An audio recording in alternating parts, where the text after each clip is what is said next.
The untouchable True School Sports Empire proudly presents something the boxing game's been missing. Hey, what's going on? It's your boy BT.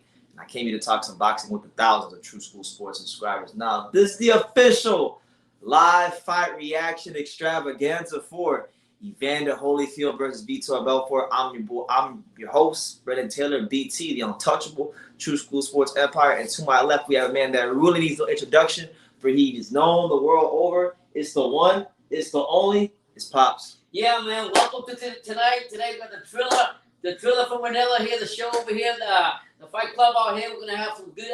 You're gonna have some stars out here. You're gonna have Snoop Dogg. You're gonna have the president, the ex-president of the United States, Donald Trump. Pops, keep it above. This is gonna be a sideshow. Okay. This is gonna be a segment. Yeah. Tell the truth. Yeah. Tell the truth, man. I mean, it's gonna be everything. They got all these stars out here. But the main for me, I'm very intriguing the fighting card, or whatever you want to call this, entertainment card, whatever the card that I'm here for. It's called the Real Deal Holyfield. This channel supports him, and I'm pumped up with him. But you got David Hayes on here too. I'm gonna switch it over to BT. Well, you got commentating voice on now. No. You can talk like yourself, Pops. You don't gotta put the commentary voice on. But no, listen. We don't know what to quite expect with the card. I mean, there's a lot of things going on, a lot of moving parts. We're gonna have they just had reggaeton artists performing before we came on. They had 50 Cent there. They got Donald Trump doing commentary. It's a whole tons of stuff going on, Triller. By the way, shout out to everybody here. Make sure y'all smash that like button if you're here. If you're new, hit that subscribe button and just hang out with us. It's gonna be a long night unboxing.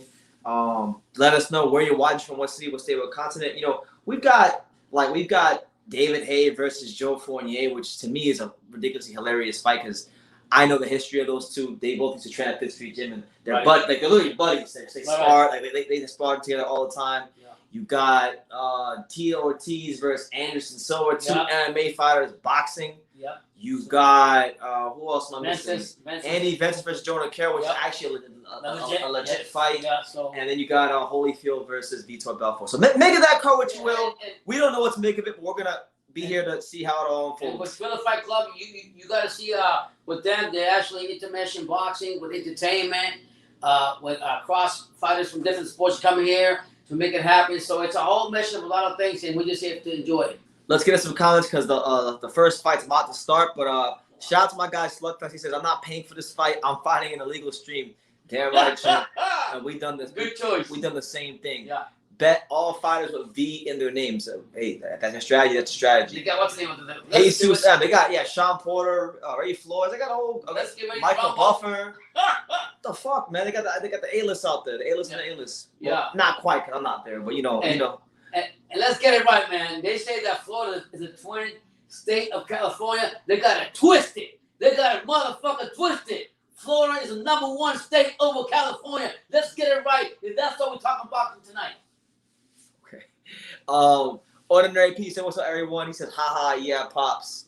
He says, "Fresno, California." Okay, shout out to Fresno. Shout out to Fresno. Absolutely. He says, "Hopefully, boxing is on its way back." Hey, man, we can only hope and cross our fingers that better days are ahead for the sport that we love. You know, last night it wasn't the best of circumstances, but hey, it was boxing. Life goes through peaks and it goes through valleys. BT, did you watch the ladies' tennis match today? I did not watch the ladies' tennis match today. I haven't watched anything today. This is the only thing I've watched today. I woke up kind of late.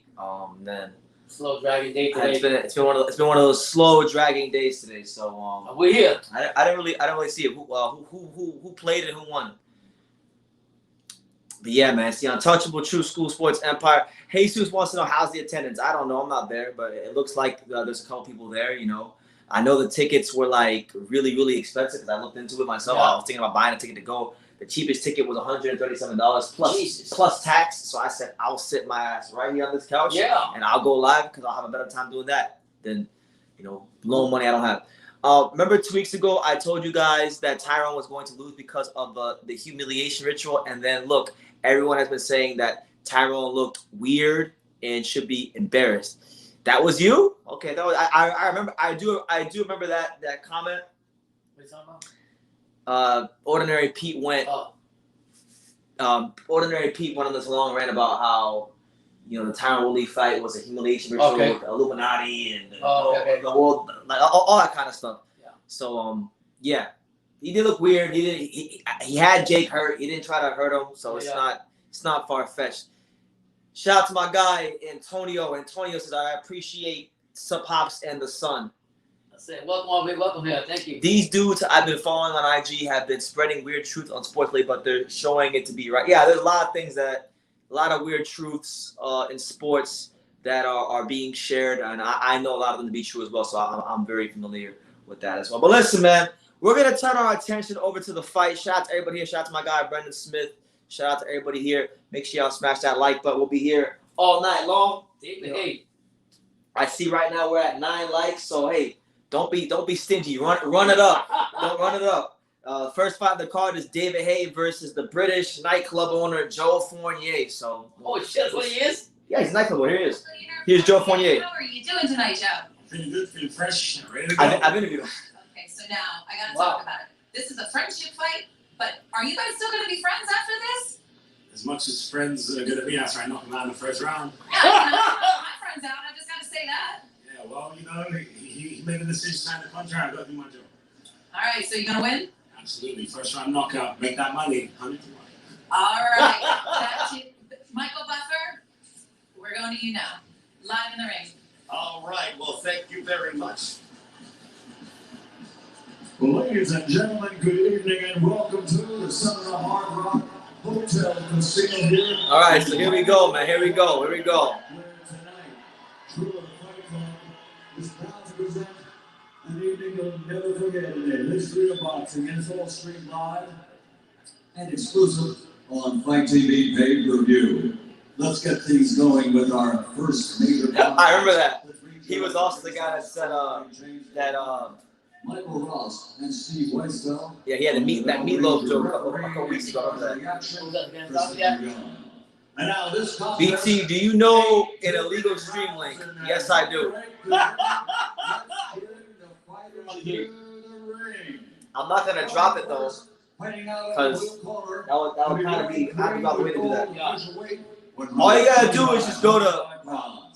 He does have a professional record, and it is an excellent one. 9 fights, 9 victories, 9 wins by knockout from Hounslow, London, England. He is Joe, the Billionaire.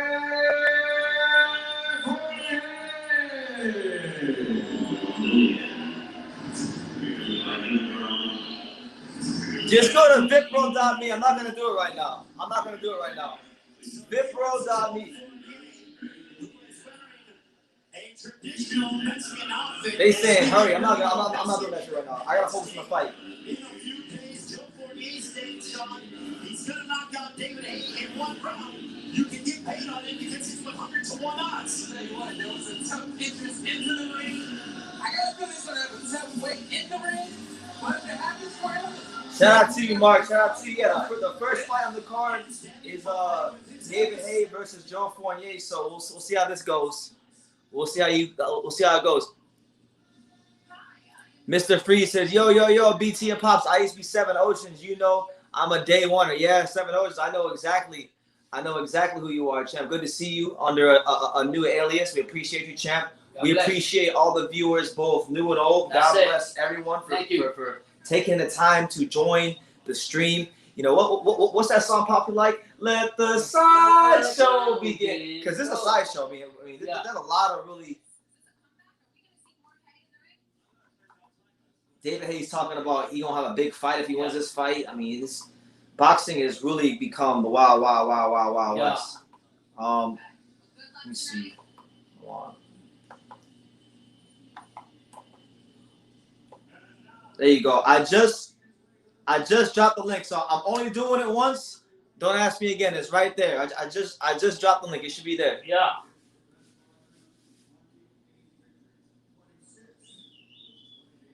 I don't see it in the StreamYard. It's not popping up. But I just dropped it, so I tried it. I'm not gonna do it again. But David, I gotta focus on the fight. So y'all gotta find the link yourself. Is there? Like with Pops. No. I dropped the link, Oh, okay. but it's not showing up. But if they go to right there, Big Pro Me, they'll find it. It's not showing up. Wow. All right, so David Haye making his way to the ring. 10 years. Big moments for David Haye many times, and if this song doesn't make you get up and move, then you don't have a pulse, Vicky. David Haye, Tell you what's real. the former unified cruiserweight champion of the world, is in the ring right now. The man that once beat Nikolai Valuev, looking to beat up his friend. That British flag, front. Hyro says, shout out to Hyro, by the way. Hyro says, man, I hope they have some beautiful women for the budget Triller has. People weren't happy about the ring girls in the press conference. Listen, I saw the ring girls in person, and you know, let's just say they were less than stellar. You know, I'm sorry, man. A lot of people think that Janira Kremitz is this beautiful woman. She's the ugliest green card girl in boxing. No disrespect, but I'm just keeping it a buck. Because people keep telling me, oh, Brennan, you got to interview Janira. I don't want to interview Janira. Janira don't got no damn personality. And Janira not attractive. Anyway, focus on the fight. David Haye versus Joe Fournier. Shout out to everybody. Triller will probably have some rapper with a golden goat on his neck. What's that? Snoop Dogg there? Yeah, they're gonna have Snoop Dogg and Marvin Gaye. Also, this is 8 2-minute rounds. Typically, We're gonna have 50 Cent and Snoop Dogg on commentary. It's gonna be crazy. Yeah. But this is 8 2-minute rounds. Right away, guys. So 8 2-minute rounds for David Haye and Joe Fournier. Here we go. All right, David Haye versus Joe Fournier. Two friends, two people that used to spar with each other regularly at Fifth Street Gym. Probably came in to fight together too. And here goes Joe Fournier trying to muscle around David Haye, and David Haye just looks like he's out. He's not. He looks like he's just not worried at all. No. It's a lot bigger too. No, that we watch a lot of British boxing. We watch a lot of mismatched Frank Warren fights. This has the makings and the feelings of a mismatched Frank Warren fight. Pom type. Yeah. Look at Joe Fournier trying to switch southpaw. Yeah.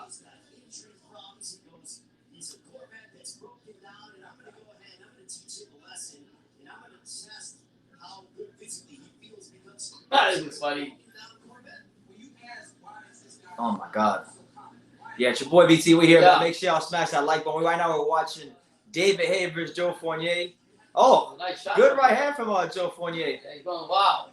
You never know, man. David Haye did have the best legs when he fought Tony Bellew. Yeah. So hey, you never know, man. You never know if Joe Fournier's legs are in shape and he put that pressure on David Haye. You never know if the legs of David Haye will hold up. You know, the legs weren't good 3-4 years ago. I wouldn't expect them to be too much better than now. And Fournier just throwing wild punches, any way he can get the punches, do whatever he wants. I mean, he don't care if he gets knocked out. He's supposed to get knocked out. He's a British nightclub owner. Yeah.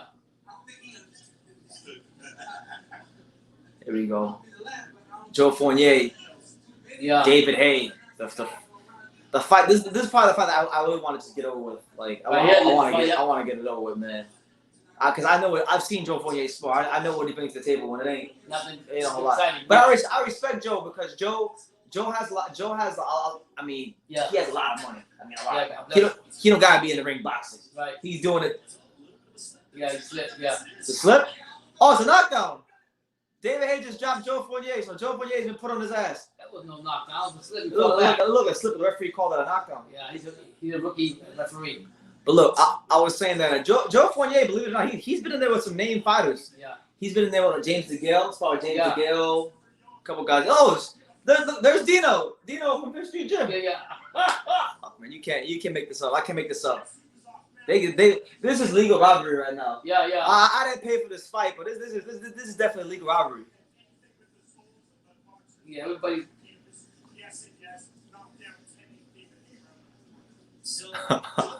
Julio Cesar Martinez says, salute. Florida is one of the worst states in America. I can't believe they sanctioned Holyfield. Hey, man. There's been worse. California sanctioned Mike Tyson and Roy Jones. He slipped, see? Nah, it was a jab. He walked into a jab. So David Hayes dropped Joe Fournier with a jab. Yeah. Yep, and that's why David Haye was the former cruiserweight champion, and that's why he's a nightclub owner. Yeah. But you got to respect Joe Fournier. You know, he's getting in the ring. I'm sure they're paying him nicely, too. You know, he is a businessman, too. So He's that popular in the UK? no, he's just a nightclub owner. He's not like a fighter. He's just a nightclub owner. You know, at one point in time, the boxing's so crazy. You know, he was ranked top 15 WBA. No, I didn't know that. Wow. He beat nobody. Right. He beat nobody. He got ranked in the top 15, and then he got removed because he tested positive with some PED. But he don't care. Yeah. Well, at least he boxed, so he has a taste of it. So. Isn't Florida the place where everyone was eating faces? Well, I wouldn't say everyone, just a couple of hobos in downtown Miami. But yeah, thank you, Ordinary Pete. Yeah, so 1 minute and 10 seconds left here in round 2 of David Haye versus Joe Fournier. David Haye this looks like a sparring session at Fifth Street Gym. Yeah, and you got what the 50 Gym. I've gone to Fifth Street Gym, so Yeah. I've seen not David Haye, but I've seen Fournier spar before. Yeah.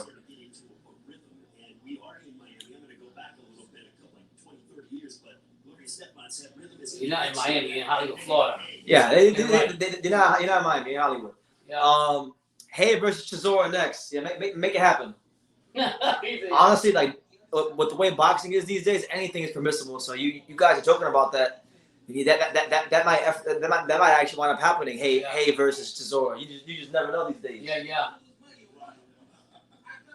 But yeah, Evander Holyfield in the main event. Yeah. Vitor Belfort.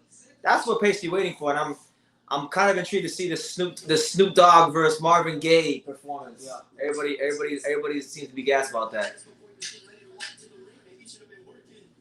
These guys will jump in there too. Hyro says if these guys can't pay, why not Pops get in the ring? That's right. There you go. You can be my manager. There you go. Let's get it. I want to fight Garcia's father. What would it do to boxing if Holyfield got knocked out? I've been actually considering that. I'm gonna tell you this: if Evander Holyfield gets knocked out this fight, I'm gonna just cover boxing until the Caleb Plant Canelo fight, and then I'm taking the rest of the year off if that happens. Yeah. I'm sorry, like it's already been a really weird year for boxing. That would be horrible. That'd be horrible. Ordinary Pete says that would be awesome. Yeah. I don't want to see that shit. I know Vitor Belfort is coming to win because I'm good friends with his trainer, Derek Santos, and I did talk to Derek Santos at the media workout a couple days ago, and Derek seemed very confident about their chances against Holyfield, but he told me that they don't feel as confident about the chances against Holyfield as they did against De La Hoya, because they really think that he really thought they were going to beat De La Hoya, but and Holyfield's bigger too.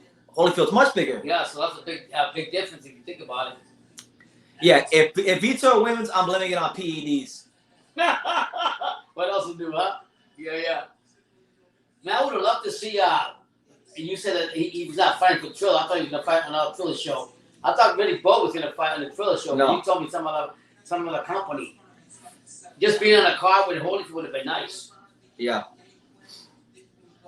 So far, David Haye won the first 2 rounds. We're in round 3 of 8. It's 2-minute rounds. Yeah. If Vito wins, I'm starting a cycle. Ricky says, "Did you interview Evander Holyfield?" I did interview Evander Holyfield a couple days ago. It's on the channel. It's up there. There's a lot of Holyfield content on the channel, so just go back and go watch it if you haven't seen it already. Yeah. Go check out all the other classic Evander Holyfield content. Yeah, and let me tell you, one thing I respect about Holyfield, brother, he's so humble that anytime you get around him, he's always giving you the time. Absolutely. I never forget that time when the WBC thing when somebody tried to cut you off, and Holyfield went in the middle and told him. It wasn't just somebody. It was Dante's boxing. Yeah, Dante's boxing nation tried to cut off Go BT, and Holyfield stepped in and said, "No, you ain't doing disrespecting my friend." He didn't say it that way, but he actually stepped in. And every time I see Holyfield, he's always taking the time, no matter what he's doing, to give you the time. Brother. Yeah. Respect. Pops is calm tonight. Let him be. You don't want that smoke. That's a fact. You don't want that smoke. Nah. They don't want them problems. Yeah, before the show was on TV Live, Brendan had to calm me down, though. Yeah. I was getting too excited before I went on. I was getting excited here. You're like, hey, chill early today. Today? Yeah, like, oh, yeah, you did that. You did that. Enjoy yourself. Yeah. All right, be excited. I don't care. Yeah. Yeah, man. Yo, but Haye being a boxer, he looks washed up. He is washed up. Did you not watch the Belly rematch? Yeah, Tony, I'm just saying, but Tony he's Bellew, not doing nothing. Tony Bellew, you fucked him up. Yeah, you didn't right. know you hated the match? Yeah. But Tony Bellew was ironing out him with right hands, left, right, and Wow, center. he was way out. He better not come back. Like, kudos to him. He's what? He's 40 now too. He's old, right? Yeah, man, just chill out. Like, be a promoter. Just have fun and chill. Yeah. You know, get money. You know. Wasn't he promoting? What was he promoting? Not doing the way. Cesaro, wasn't he? And then they broke up. Yeah. You just need that Mike Tyson, Lennox Lewis, and Buster Douglas interview to truly be the undisputed champion. Oh man, that'd be great, man. We always talk about that, believe it or not. We'll get it at some point. Yeah, we always talk about like you just getting Tyson or getting one of those. You right about that, man. We can get one of them. I mean, to be fair, I did get Larry Holmes and Vladimir Klitschko, so cut me some slack. So I got them too. Yeah, I got them too, champ. Those are top notches too. All right, so we head to round 4. David Haye versus Joe Fournier. Make sure y'all smash that like button. It's your boy BT, the untouchable, True School Sports Empire. We here, man. Yeah. Live for the entire card. Triller Fight Club.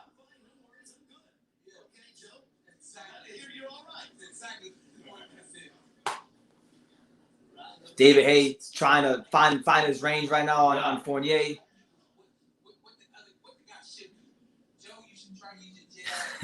He says, Ordinary Pete says, you better act fast. Buster Douglas doesn't look too good. You ain't lying about that one. Shout out to my guy, Shakur Marriott. Shout out to all you guys being here. Yeah, man. Make sure y'all smash that like button. Man. I see we're at 25. Let's try to get it to 100. I'm trying to run this shit all the way up to 100 before the main event. So we're already a quarter of the way there. Thank you guys for everything. Give adults already. Just run it all the way up. Yeah. Joe Fournier, David Haye. I don't know why Joe Fournier had the Mexican colors on his trunks. Maybe he's got background. He's not Mexican. He's not Mexican. He's British as hell. He's the most British person. Are you saying you do the fraud? Pretending a fraud? Are you serious? He's British as hell. ain't a drop of Mexican. You came with a Mexican hat. You came with everything. Maybe you like Mexican people. Maybe Mexican women. I can't blame him. Yeah. Hey, I dropped the link, but for some reason that Not popping. it didn't pop up, so I don't know what to tell you. Yeah.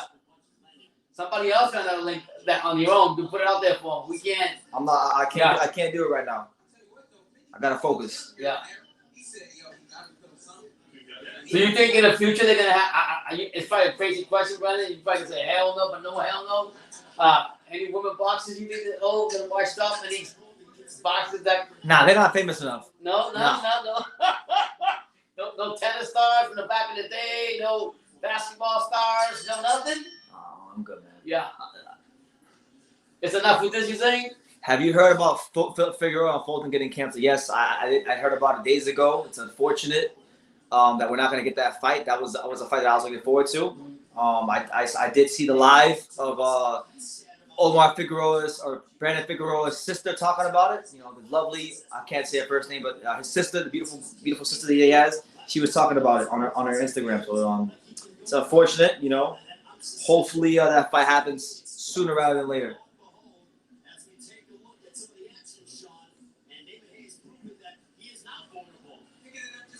I want to see Gary Russell in action with somebody good. Like who? I don't know. Who's out there that's going to be challenging? There's Leo Santa Cruz. There's Lee Wood. There's Jucan. There's Josh Warrington. There's Mauricio Lara. I like to see it with Leo. Leo Santa Cruz? Yeah. Leo. Oh, congratulations to Mark. He won the fight today. My friend Marcos won the fight today. Hey, yeah. Shout out to my boy Marcos Paz, who won his second professional fight today. He moved to 2-0, so I'm gassed for him. You know, you guys, if you guys were here for the Josh Taylor Ramirez live, you may remember. You may remember he was on the live for a little bit. He fought his second fight today, so yeah. Kudos to him.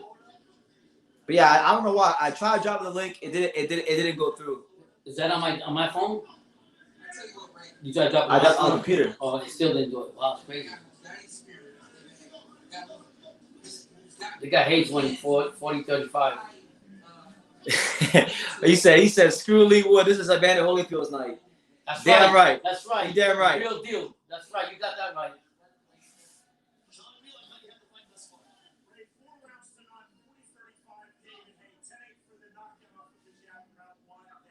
This is really gonna go 40 rounds. Oh my god. I think David Hayes is chilling. I don't really think he gives a fuck. He's just gonna get in there and get in, get out, and get his money. Yeah. VIProw.me. VIProw.me. And then just go down to boxing. I don't know why it's not going through for some reason when I type it. Like it's not going through the way it's supposed to. Do you have any settings on my phone? Come on, Because you had something before. let's focus on the phone. I'll get it. Yeah. Tell them what's going on, Pops. I'll get it. But right now, Fournier is trying to go ahead and try to press some type of crazy action. A nice jab by Hayes, but I mean, I think I agree with Brendan. Hayes just taking it easy and just being there for the show and the entertainment. And Fournier just trying to go ahead and be wild and crazy, you know? We throw anything, get anything. I mean, he tends to have fun. There's 50 Cent. And there's 50 Cent, Harold. There's your boy 50 Cent, Harold. Look, big ass wine. Wow, he ain't playing. That's his brand of whatever. Is it? Yeah, it's his. Yo, that bitch is big though. 50 Cent is big. Look at this. He should be in the ring. Is that wine? Oh shit! Look at that. It looks like cognac or something. Yeah, he did. He said corny. He did. There you go. Hey, there's the man. Hyro. There you go. Hyro just dropped it in the comments. Thank you, Hyro. Jesus. Yeah. Cause your phone being slow. Yeah. Hyro just said today. So Yeah. there it is. Is Trump on now or later? I don't know. Yeah, I don't know. I haven't seen him. He said 50 Cent the rat. You got what? Oh man, he's drinking. Okay, there you go. Sean Porter. Look at Sean Porter. Clean living, drinking water. Shout out to Sean Porter. He said, I'm cheating myself. Yeah. Yo, 50 Cent got some. See the llama on him? Yeah, he's big. He's a big guy. Yeah. Curtis. He said, what was that one line he had in the song? He said, my mama said birth. He said, my mama gave birth to a winner. I gotta win. Pray the Lord forgive me for my sins. I'm still thugging. Who's this? Who's this? 50 Cent. Yeah.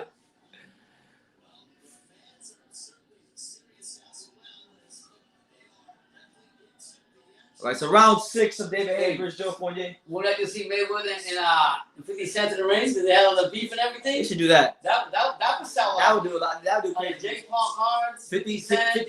Mayweather. 50 Cent versus Mayweather. You think it's- Riddick Bowe versus Lennox Lewis. Yeah, man. Those. You know how that would sell? I think it would. Soulja Boy versus Chris Brown.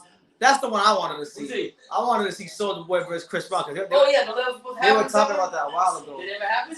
No. Or you or how about a night of just all rap stars fighting each rap star? Yeah. Do you think it's morally correct for Holyfield to fight? I don't think it matters what I think, to be honest with you. Because if I sit here and say, no, this is a disgrace, like, fuck doesn't do anything. I'll tell you what I was reading. My thing is this. He's old. We know it. We know he's old, but so is Vitor. Listen, I'm not going to pay Holyfield's bills. Pops ain't going to pay his bills. You're not going to pay his bills. So if this is the only way he can make a living and the money's being thrown at him, I'm not going to discourage you for it. discourage him. It's not my place. Well, I was reading today on Instagram, and Anthony Joshua was saying that he's his own man. If that's what he still wants to do, he said, pat yourself in the back and go ahead and do it. And basically, he has every right to do what he wants to do. We can sit here and judge and say it's wrong, he's too old, he's too slow, it's too dangerous. But let's be honest with ourselves. You name me a better 58-year-old that's in that shape that he's got. And I've seen Holyfield at the Hollywood Factory fucking train like a dog. So this guy's like in shape, tip-top shape. So I don't think it's. I'm with it. That's what he wants to do. Yeah, I love this comment because me and you were just talking about this guy the other day. If anyone can do it, it's either Evander Holyfield or Herschel Walker. Oh yeah, and I'm telling you, Herschel Walker. Yeah, you name it. Howard wants to know, did you fix your van? Today I spent almost 6 hours. I took off the radiator, the fan. I did everything possible. Believe it or not, it's like a little sensor for the that keeps from overheating in the car, and it's way on the bottom of the radiator. I could not find it. I took it apart like a puzzle, Harold. I just finished it up maybe like a half hour ago. He was out there for a hot minute. So I'm going to get it fixed. So I'm going to get rid of the bitch. I think you should do it. But listen, round number 7, David Haye versus Joe Fournier. Fight's still going on. It's not really anything too crazy, but we here just seeing what's happening.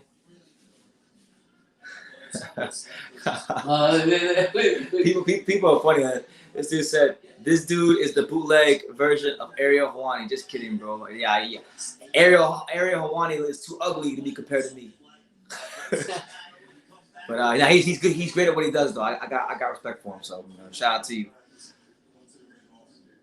Holyfield is getting sacrificed on a mass ritual day. You gotta love the arts. Oh man, people go crazy. People going crazy with the conspiracy theories. Yeah, I'm not going with that bullshit. I mean, I get it. People believe whatever. I respect whatever you guys think and whatever, but I don't see it that way. I see Ordinary Pete agrees with it too. So people think that this is deeper than boxing. Yeah, but the conspiracy theory. Yeah. I don't know what that. I mean, it is 9/11. It's 9/11. It is 9/11. But I'm not gonna say that he's in there because he's sacrificed. No. Now the Joe Fournier David Haye fight is trash. And shout out to my guy Nathan out there in the UK. He said he thinks Mike Tyson will beat David Haye. Mike Tyson probably put him out. One punch. Boom. I think that's the fight that ultimately was brought Holyfield back into the ring that he's been wanting to have. Even though they fought when they in professional fights when they were young or whatever, he really wanted to do this exhibition shit to fight Tyson. That's what he was saying in the press conference. Eventually that even if he gets through this, that he at some point he would love to see Tyson get in the ring with him. I don't know why Tyson just adamant or what the reason might be, but I mean he's good money there too for both of them, All right, so 7 rounds out of 8 completed so far. Basically been a sparring session between David Haye and Joe Fournier. Legal robbery. Yeah. Freaking Dino getting paid. My man Dino getting paid right now. That's it. Yeah, shout out to everybody here. Make sure y'all smash that like button. BT. Waiting for want any fight but this one. This is the fight that I really want. I really just wanted to get out the way. Well, that's why probably they put it on now. It's recent. If the fighters with V in their names win leading up to Holyfield, count on him getting sacked. All right, whatever. V, so what? Victor what's people are just saying that. I mean, Tito Ortiz. And I get it because there's a lot of. This is also attracting a lot of UFC MMA. So it's all so big. You all have your opinion, whatever you want. But you know what? In this channel, where I'm sitting at, I'm going for the real deal Holyfield. They're not asking you who you're going for. They're telling you what they think is going to happen. Yeah. They're not asking you. But I'm just telling you what I say and what I think is going to happen. I think Holyfield's going to come in here and surprise. And let's be honest. Let's see how. I'm not taking that from Belfort, but Belfort looked in good shape. He looked good in the media. I was watching him and everything, so I'm not taking nothing from him. But I have not seen UFC or MMA go more than 5 rounds. Yeah, I want him to knock Vitor Belfort the fuck out. That's what I want to happen. Mm-hmm. I want Evander to get out the ring safe. Not Vitor Belfort. Both will be safe. But I wish no. I mean, I don't wish bad on Vitor either. But I don't know Vitor. I know Evander. I like Evander. And he's got some crazy good ideas that I think will never happen. Like I was telling my son, boxing's been around for like a long time, and the history and everything. He was saying he wants to make a hybrid sport. It'll never happen. I don't think it'll never happen. It's the conditioning that a boxer goes through, I think it's a lot more hard than an MMA fighter. That's only my opinion. My opinion. I'm not saying I'm wrong. I'm not saying you're wrong. That's just my opinion. I can't really say that. I never participated in MMA. No, I'm not saying that. But I'm just saying as far as that's what I see what the boxers do in the gym, how they get in there, and don't get it. It's not getting twisted. The MMA fighters, He said, Ordinary Pete says, I want Holyfield to make his 26th kid after this W. Oh shit! I'm sure. I'm sure. I mean, he's in the casino, so I'm 26 kids. How many he's got? He's joking. Yeah. I'm sure. Listen, he's in the casino, so I feel like if he hangs around the casino, I'm telling you, there's gonna be some women that are gonna throw themselves at him. Yeah. It's gonna happen. It was a while back. They had something on Instagram. He's going out with some fine ass blonde girl. Who? Holyfield? Yeah, Holyfield. I was like, damn. He's quiet but deadly. But I know what? Kudos to him. He's at that age. He needs to enjoy his life. For those of you wondering, how much does this fight cost? I didn't buy it, but it's $49. It's $49.99. Jesus. So to watch Joe Fournier and David Hayes spar, that would cost you $49.99. Please. $50. You know? He said, "Pop's talking that ball shit." Yeah, talk that ball shit, Pops. Talk that ball shit. I'm just talking, man. You know, I'm trying to get everybody involved. He said, you know, Holyfield done went through a lot in his life. He deserves to enjoy his life, right? Yeah, man. I mean, aren't you kind of on the same tip? Like, yeah, man. I'm 53 right now. I really haven't had time to even think about myself or what I really want to do for myself because I've always given to everybody else and the sacrifice a lot. But you know what? In these coming years, fuck everybody. It's about me. Fuck everybody. It's about me. I'm going to be selfish and be me. And that's giving up to you guys to appreciate the boxing. Boxing will always be here, and I love talking to you guys. But sometimes you have to be that way. People don't. You give too much of yourself, you're not going to get back. So when you get to that age and you've done everything and you enjoy yourself, I haven't yet. I've never. I don't even know what a fucking real vacation is because I've never really actually doing everything. I'm always helping somebody else. But guess what? Yeah. So what? One of my plans for next year is when I start traveling again and I go to these fights and you see me outside these arenas interviewing the Canelo fans and fans of other fighters. I'm gonna bring Pops with me. You know, I'm a people's person. I love talking to everybody. I wish you would have been there when I was in Texas. Yeah, interviewing the Canelo fans. That would have been. Yeah, I just love talking to people, mingling with everybody, whether they're right or wrong. I'm a people's person. I can talk to the wall and the wall will talk back to me. Believe it or not. So that's what I like to do. These golden years when I retire, my time is spending with my son and my daughter and my wife and my family too. But my priority is my son and my wife and my daughter. Not that was decision, but that's what I want to do. I want to do what I can right now, especially when I got this hot monitor on me. Who knows how much more, you know? But anyways, enough about me. Thanks, guys. But all I'm saying is next year when I start going to these fights and you see me interviewing people outside the arena and you see me in the stands. He's gonna be there. I've gone to New York, but I really haven't gone to New York. And if I ever go to New York or go to California or any other state, anything like that, my son's been that I haven't been to, he's gonna be my tour guide. I'm gonna be his tour guide. Yeah, we're gonna have fun doing it. That's gonna be a lot of fun. So, yeah, the David Haye, Joe Fournier, the fight has went the full distance as expected. The decision has not yet been announced, so right now we're just patiently waiting that. But while we're doing that, make sure y'all smash that like button, run those likes up. Hit the subscribe button if you're new to the channel. Let us know what city, what state, what continent you're watching from. And a programming reminder.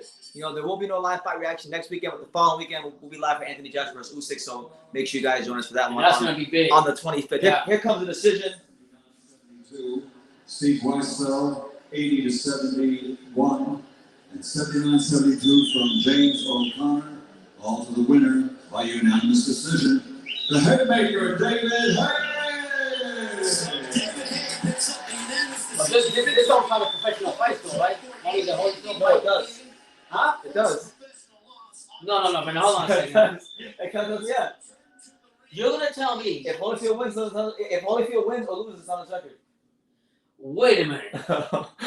hey, Pops just figured out that he just figured out that these fights actually count towards the record. Are you guys serious? Yeah. They're not fighting legitimate opponents. It counts. Look at his face. Oh my god. Oh shit. Damn, Brandon. Yeah. Hey, here's a great idea. My man Ordinary Pete says while you guys try out, Pops should start a channel of him going to restaurants and trying his favorite food and rating it. He has the personality. That'll be fire. Just him talking about food. They also asked the question. They want to know what's your favorite food. Oh, I like my own. Mine's Puerto Rican. I like Puerto Rican, Spanish food, and I also like Chinese. Chinese food. Yeah, I can eat some Chinese food too. But Italian. Forget Italian. I tell my wife, don't make me know Italian. I fucking will eat the whole thing out of that. Italian. Yeah. Wow. Yeah. Yeah, but if I go, I'm straight honest now. Imagine if I critique something. If I say something to people or how I see it, I'll tell you this is fucked up. This ain't shit. Get the fuck out of here with that. I'll be straightforward. It'll be funny. You all will be laughing, but that's crazy. Here's David Haye. Let me ask you this. Did anything surprise you from your friend Joe Fournier? Yeah, it was a hell of a lot tougher than I thought it'd be. I didn't think he could take, some of those jabs were pretty sickening. And he finally put him down. I don't think he could put down his grip. That was the first for him. I wanted to conclusively teach him a lesson in boxing. You know, I could have went out there and just bombed away 30 seconds when I'm out there, but I haven't been in the ring for 3 years. I wanted to get in there and get the flow, enjoy it in there. You know, But he did exactly what you said. You know, listen to 50 Cent and Sean Porter down there commentating on my fight. It was a very unique scenario, and it's a great event. You know, Triller doing something amazing here with Triller Fight Club, and it's just proud to be part of it. Sean Porter said during the analysis of the fight that aside from getting the knockout, that's probably as good as you could have looked returning to the ring after several years away. Do you agree with that assessment? Yes, I do. You know, I only had just over a month to prepare for this. I haven't done any boxing training whatsoever over the last 3 years. The moment that Joe said he wanted to get in the ring with me, I was preparing just to go into the gym and do that type of thing. But, you know, Triller says to us, get in the ring here with Evander Holyfield, Vitor Belfort, some real legend, Anderson Silva, there's some amazing fights here. I'm honored to be part of the lineup. It really is an amazing thing. But I did what I wanted to do tonight, and I wanted to show the world that I've got plenty left. You know, because after today, I know that I'm really trained. I can do in the ring. Fucking broken down for a bit. You know, and you know, there's one fighter I've come back to professional boxing for. Okay.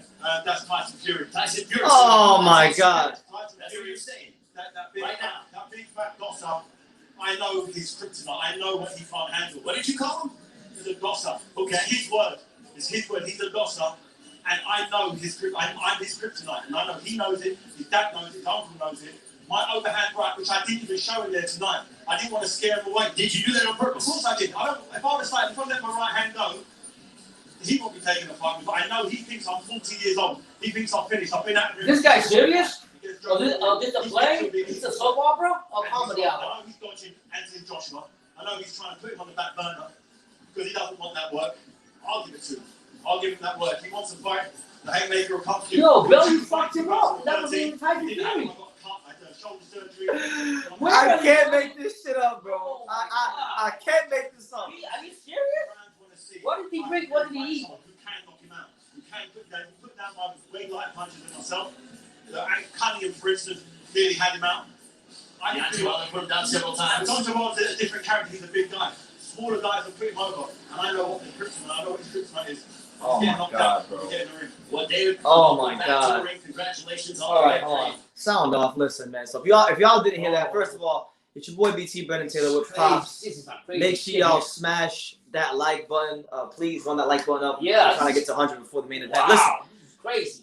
if you didn't catch what they just said, David Haye just looks straight to the camera. He looked at you, looked at me, looked at the whole world, and he said, I am going to fight Tyson Fury. I can beat Tyson Fury. I am his kryptonite. People want to see him in a fight where he can get knocked out. He really truly believes his own bullshit. It's getting to that place in boxing where anything is permissible. And like, it's one thing to fight Joe Fournier in a sparring session. It's nothing to be calling Tyson Fury. You are going to get fucking annihilated if you fight Tyson Fury. He fought Tony Bellew. And got killed in the rematch. He don't want that smoke. And if you think that, like, are you serious what you're just talking about? Did you realize how the fuck Belly put you out that fucking ring? And you were complaining about a bad ankle? You get in there with Tyson Fury. I'm not wishing bad on you, but you're going to get fucked the fuck up. And you're calling him a dosser? Motherfucker, and in America, you're called a bitch. That's what's going to happen to you. Fucking Tyson Fury is going to push you around like a fucking... Shout out to my guy, Johnny. Johnny giving us those... he's putting us on game. He's correcting us because we're getting a bit crazy with our language. He says life and death is in the power of the tongue. It is. It absolutely is. And and we appreciate that. But look, man, it's in the power of the tongue, and it's also in the power of the tongue of David Haye. And you calling out Tyson Fury. Yeah. Listen, if you believe you can beat him, fair play to you. But I just don't think it's a good idea. W. Rouse is correcting me. He says you support Jake Paul. So what's your problem, BT? I support what Jake Paul's doing for. You mean the face of boxing? You mean the guy that's done more for some of these fighters and their own promoters in like less than a month? Yeah. What about him? Yeah. What about him? We're not saying. Listen, Jake Paul has never been stopped by a guy a weight class below him. Jake Paul, because if we're being truthful, David Haye fought Tony Bellew, a guy who's not even a real heavyweight. He fought him a heavyweight and got ironed out. at the end of the day, I don't understand. Like in David Hayes' case, the guy's well off. The guy's a promoter. The guy can still do what he can still stay in boxing, do his own thing. But for you to come out of retirement and literally think after fighting a bartender from fucking the UK, no disrespect to Fournier, and think that you because you didn't use your right hand against him, that you could have used it against Tyson Fury, you're freaking what's it called? Delusional. Friggin' Johnny says, Evander Holyfield don't care about that trilogy shit. Evander going to knock this dude out. He don't care about none of that. He don't care about none of these cons. He don't care about any of that. That's what I'm saying. Jake Paul, the knockout of the year last year when he knocked out Van Askren. Did y'all forget? Did y'all forget? The more realistic fight for David Hayes is the winner of Holyfield versus Vitor Belfort. Listen, I don't understand what is wrong with these fighters that think they. But I like David Hayes though. I like him. He seems like a very nice guy. I like him. Yeah, so we're not saying that, but for you to come out and say what you're saying and then come out like that, I don't think so. You don't want to get in there. You're done with boxing. Stick to your promoting. He said, look, see, you have to be a David Hayes fan. He said, oh, David Hayes had one leg when he fought Belly. What happened in the rematch? Did he have one leg in both fights? Because he got banged out in the first fight and he got iced in the rematch. So he could have had 50 legs. Tony Bellew was gonna beat him because Tony Bellew was a smarter fighter than me. He's just a better fighter. Yeah, I mean, you got at some point when grandfather time comes. At least he was at that point in time. When he fought, he was a better fighter. When grandfather time comes and it's time for you to get out without getting serious injury, just move on. Shit. You well off. You got money. Enjoy your life. Go ahead. We were just talking about that about me, but I ain't David Hayes. I ain't that. But I'm saying he's well off. He can still be in boxing, be a promoter, and go on. But don't say call out fighters that you're not even ready for. I guarantee you. Whatever you ate or whatever's in the water, whatever you're doing, you better go ask 50 Cent to give you a little bit of that wine. But yeah, man. Shout out to everyone here. Make sure y'all smash that like button, run it all the way up. They got some girl performing right now. Yeah. I saw her getting interviewed. Let's see. Look. I don't want to play any audio because I don't want YouTube to say, you got permission? Yeah. They might say, oh, you can't monetize the video because, of the audio. So I don't want to get into any problem with YouTube. But BT, how is that woman that's singing? Is she fine? She alright. She cool. She alright. Like, hey, my son. One thing I'm telling my son, I've gone to my son, and my son. Let's get one thing's clear. My son will tell you that I have no fucking taste in women. Nah. Okay, clear cut. He will tell me that. He said, None. Dad, Zero. I love you and all, but you have no fucking taste in women. But my son has got a friggin' high. When I say I've gone with him to the casino here in Florida, I've gone with him to the beaches, and my 4 eyes don't lie to me, and I'm like, Brandon, my son's levels, like, you gotta be like intelligent, good looking, know how to carry yourself. It's like top. Well, the problem. See, the problem with most guys is most anytime a girl just shows a little bit of ass or a little bit of skin, most of y'all have no discipline. So come on, man. Like, I'm not even looking like that. I'm saying. Listen, we go out places. She's really attractive and she's not right. Okay, but your standards like went in. My standards aren't high. I don't have high standards. And I respect that. I don't think I have high standards. But that's you. That's who you are. I get it. You're not going to settle for less. Put it that way. If you ain't going to settle for what you want, then you're not going to go for anything, right? I don't think I have high standards. I don't. I'm not easily impressed. Then my son, when we the OGs get together, my son says, "What are these OGs talking about?"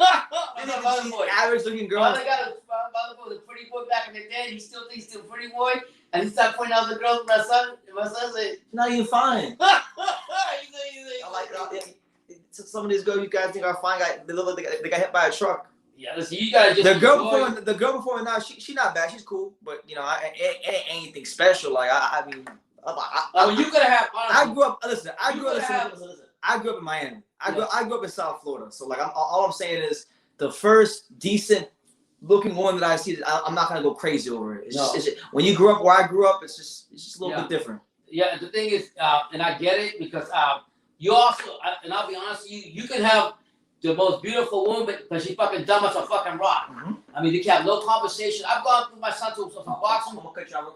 By the way, I know we're getting a bit off topic. If you guys are wondering what's going on the telecast, the reason we're not talking about anything boxing related right now is because they have some girl. I think her name is Anita. She's shaking her ass right now, dancing, performing. something like that. So that's why we're not talking about boxing, because there's no fights on. But as soon as the next fight comes on, we'll get to that. Continue. And back to what I was saying, you can have. We went a few years ago. We went to some WBC thing, and these girls were attractive. Don't get me wrong. And we went up to them. We talked to them. They were selling something for one of the promoters or whatever the fucking thing was they were doing. But as soon as they opened their mouth, oh my Lord! And then I don't know what you guys are gonna say. You guys are real perverts. You're gonna say, Bob, you're not gonna be, and I'll be just blunt. You're not gonna be just screwing. You're not gonna be talking to the woman. You'll be screwing. Who gives a shit? That's what you're saying. But what I'm saying, I would rather have a good-looking woman, a decent woman that has conversation, that knows how to carry herself, and has more to the plate than just the good looks. All right, well, here you go. Live gems from Pops himself. Let's put the sound on. Let's see what Mario Lopez is saying on the telecast. Trying to sell the fight. Robin Hoodlum says many gonna put them things on Ugas in the rematch. He's saying that Manny Pacquiao gonna beat the brakes off Ugas in the rematch. Now, hey, I'll tell you this. I'm gonna go higher up. Ugas woman is fine. She's a real woman. Facts. But now we're talking. Yeah. Now we're talking. Anyway, let's see what Fat Joe is saying. The great Fat Joe. It's Trinity Ave. Oh, y'all must have forgot, because I ain't forget. Street snuff. And so we're going to turn up Madison Square Garden the 14th. It's going to be crazy. You my brother. I love you. But I'm going to have to get you up out that cardigan sweater, that grease lightning. Know what I'm saying? And so it's going down. And if you forgot, I ain't forget. So I see you there. Oh, Ja Rule, yeah.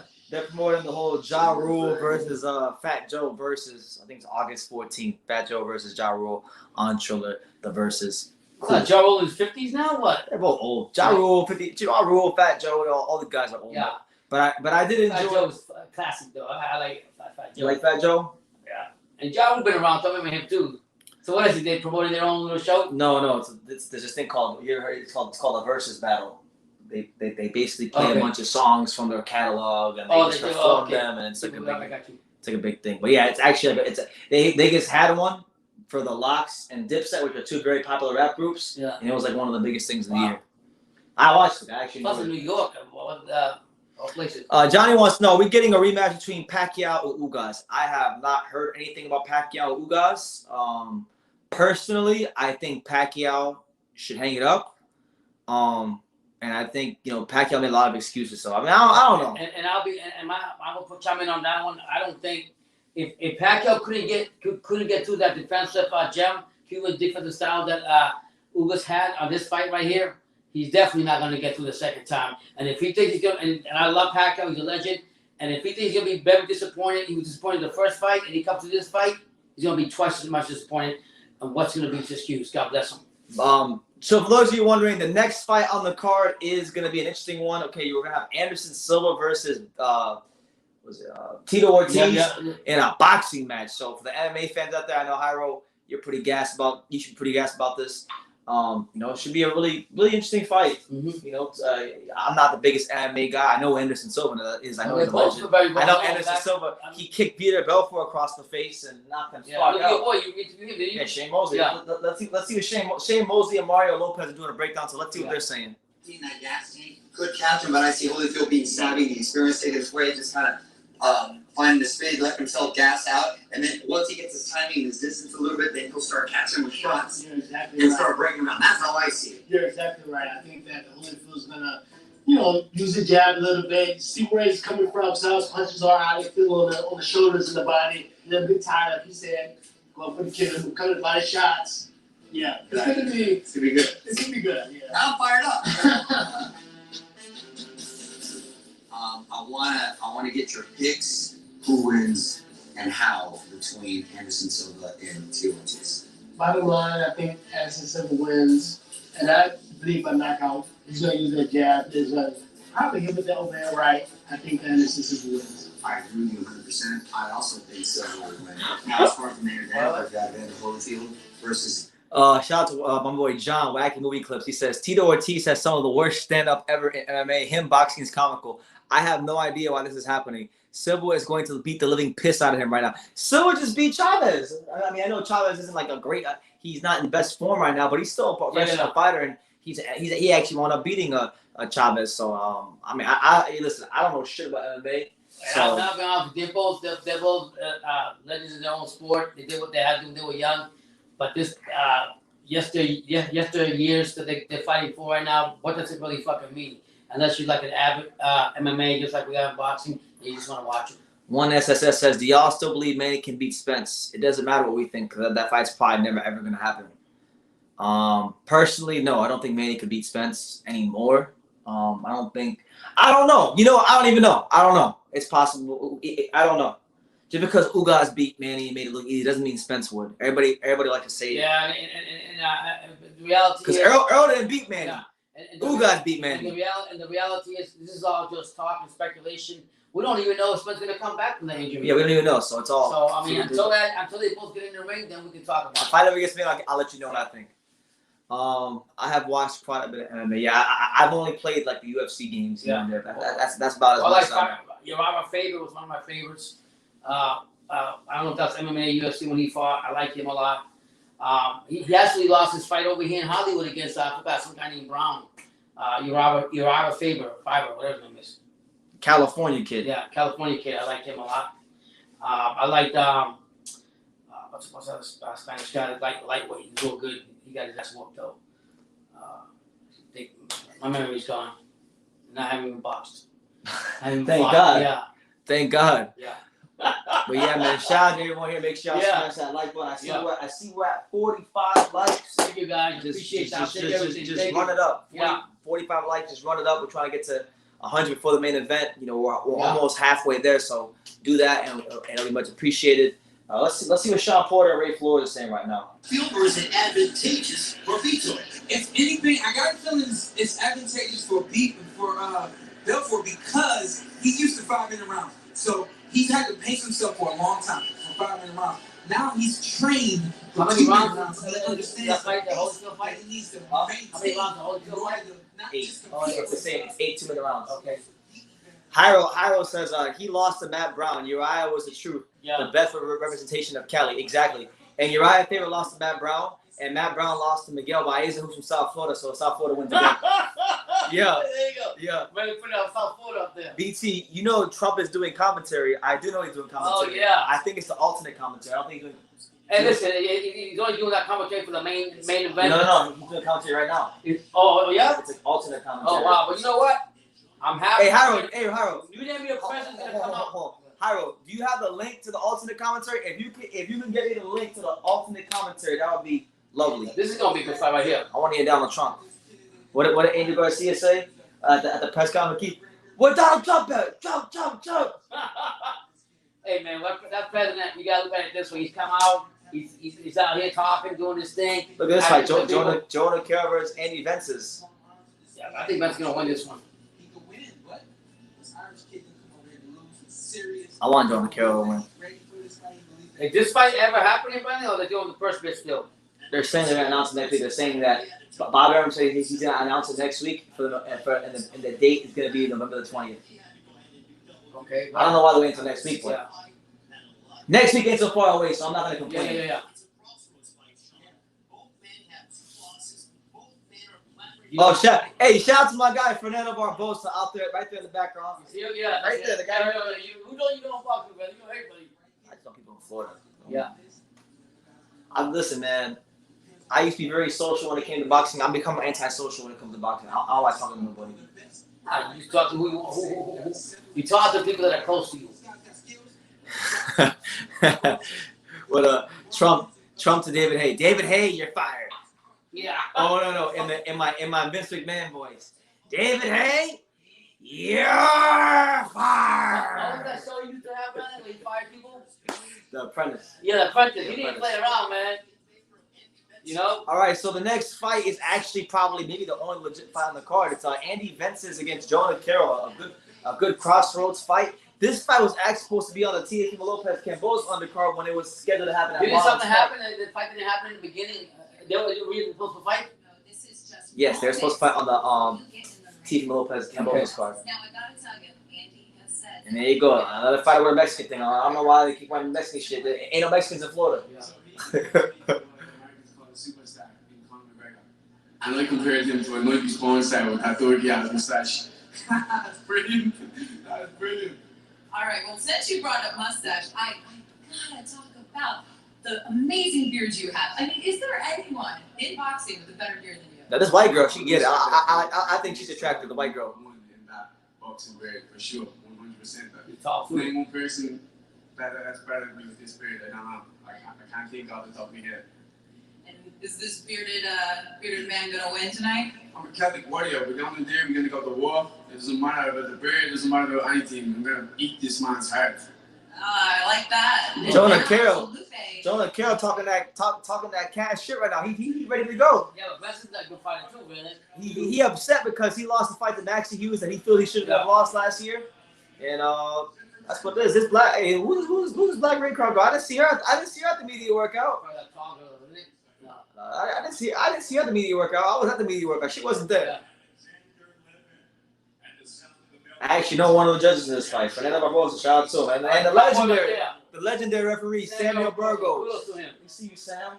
We see you, Sam, a legend in Florida boxing. How it goes? I'm gonna sin. Chinese girl? Yeah. No. He injured for his 23rd time as a pro. Yeah, he whooped Scott Quinn. He tired Scott Quinn. And then he followed up by losing to Max Hughes. Are you serious? Yeah. How do you do that? Intercontinental Super Featherweight Champion. You know who he is? From Dublin, Ireland. Yeah. You need anything from Maximum? Yeah. 194 is the combined age of the co and main event. Yeah, they're old. Some old guys. Oh, that's what Mexican Day. Yeah, but there ain't no Mexicans where they fighting at. Now, hold on a second. Wait a minute. But if the Mexican Day, you're not in Mexico, you're not really fast? Yeah. Oh, you still do that now. Well, that's what it is. Still a big time. So Jonah Carroll versus Andy Vince is a good crossroads fight. Jonah Carroll has made his way to the ring. Andy Vince is next. Alfred Miller says that's a whole lot of loving. Yeah. Probably a Haro likes her. Haro. Where you at, Haro? He's the one that fuck let us know. He's one for Haro who likes black girls. Yeah.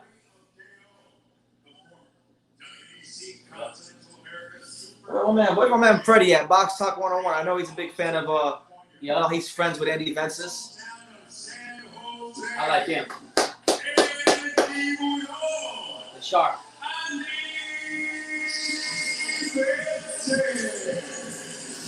So Andy Vences makes his way to the ring. He is now with the new trainer, Carlos Morales. So let me know something about this fight. Andy Vences versus Jonah Carroll. This fight was supposed to be on Lopez. This fight was supposed to be, and it was originally scheduled for the Lopez Cambos undercard. Now it's on this card. It's So actually it's been a long time in the making. the real boxing match of the matches. Like it's the only real fight, so they better not go in there and put in a stinker. Yeah. They really better not. Yeah. Otherwise, I'm gonna sit here saying, you know what? I don't want to see real boxing. I want to see sideshows. I want to see freaking Chris Brown versus Soulja Boy. Yeah.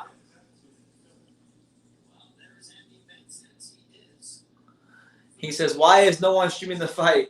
And then he says, because it's fucking illegal. That's why. How much is the pay-per-view? It's $50. $50. Yeah. I didn't fork over that. I don't have $50 to pay for sparring sessions. In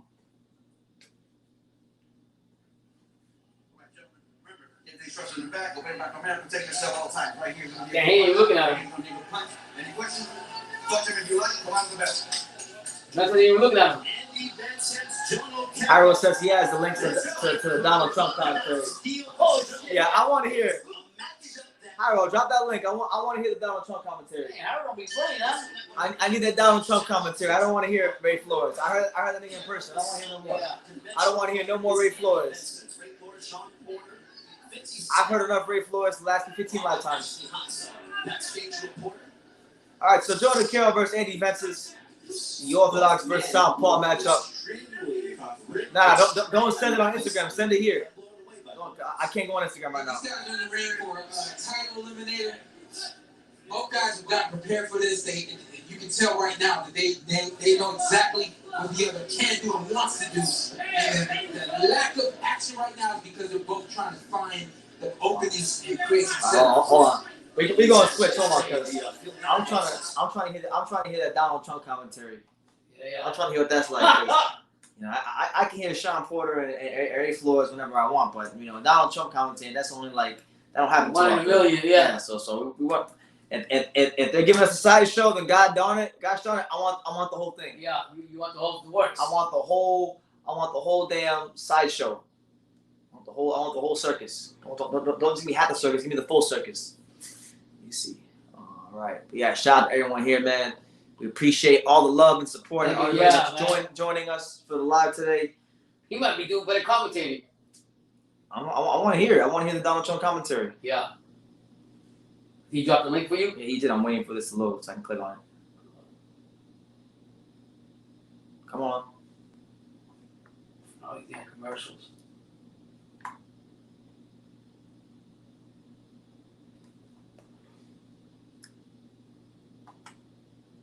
He found it quickly. Yeah, right now it's Andy Vences versus Jonah Carroll. First round. It's like the first round right now. Let's see if what this Donald Trump commentary is doing. Miscarriage. So Jonah Carroll fighting tonight with the very heavy heart that happened a few months ago. But he had to go from Ireland to Mexico to be able to get in the United States because of COVID-19. Yes. Speaking about nothing but adversity, you know, and fighters, that's what we do. We fight for adversity. We find what we want in life, and we go after it no matter what. And that's exactly what Jonah was doing right now in this fight. All right, we got muted that. All right, let's see. Come on. I hope this works. I'm not trying to hear Ray Flores no more. I'm trying to see. Hear him all week. I've been hearing him all week. I heard him in person. Man is a salesman. Guy's a straight salesman. Yeah. Selling everything. Well, that's why he gets paid for doing that. All right, let's see. Shout out to everyone here, man. Just bear with me for a couple seconds while I get this Donald Trump commentary situated. Come on. Let's go! We got a Donald Trump commentary. Roberto Duran fought Iran Barkley. I don't know. He took a point too. It was the most violent fight, and when they were drafted, that's what we need. Oh, shut up, game. That's the same Barkley related to, you know, and it was. I said that's crazy. Instead of Iran Barkley Duran. That was one of the best fights I ever saw. Roberto Duran won by a little bit, and he was a great. So if you guys are wondering what the hell is going on, that's Donald Trump, the 45th president of the United States, doing commentary. And our main event, return of the real deal, Evander Holyfield. Can he still get it done at the age of 15 as he takes on Vitor? So yeah, we here, man. UFC champion, speaking of which, in our co-main event, two more UFC champions will square up in a boxing contest. Anderson Spider Silva and Tito. Yo, they sound better than the other two. It'll be a great fight. And while we're talking about UFC and champion, look who's joining us, ladies and gentlemen, to the far right, Junior Dos Santos. Oh, they got Junior Dos Santos. Yeah. How have you been, my friend? I've been great, especially right now. What up, what? Yeah, it's great to have you. But yeah, we here, man. I'm trying to figure out how this is really a thing right now. Myself and you. I always been on the Trump, but this one I've been making exception. Look at the arms of this. So do you think people would believe it if I knocked him out with this? This is a legit deal. In the fight world, you never know. You are a great champion. This is the fighter right here. He's the real deal. And Evander's the real deal. You know what? Oh, it's better. It's way better. It's way better. I like this commentary much more than Sean. I feel like I was cheated listening to Sean Porter and Ray Flores. I to give their best in the ring and win fights. All right, so round 2 of Jonah Carroll versus Andy Vences. Andy Vences in the black trunks and Jonah Carroll in the blue trunks. Yeah, good left hand by Jonah Carroll. You know, Jonah Carroll had that really good win, the pinnacle of his career when he retired Scott Quigg, and you know he looked great in that fight. He looked like, I mean, I joked around and I said in that fight he looked like the Irish Lomachenko, but he followed up and he lost the fight to Max Hughes that he really shouldn't have been losing at that time in his career based on the momentum he had. Yeah. But that just shows you why, as a fighter, you got to be consistent. Yeah, fight by fight, break by break. You always got to be consistent. Yeah, you can't train anybody. You do in your training. Yeah, my main thing is boxing. You know, that's why I'm here. I'm looking forward to that one of this fight. You'll be out there very soon, right? You know, so Anderson Silva is truly one of the greats, right? How's he gonna do tonight? Man, he's something fantastic. He's gonna. Yeah. You know what? I'm sorry, I'm just trying to process the fact that I'm watching a boxing match and Donald Trump is doing commentary. It's just funny. That guy's gonna phrase you anything, huh? He's like rubber.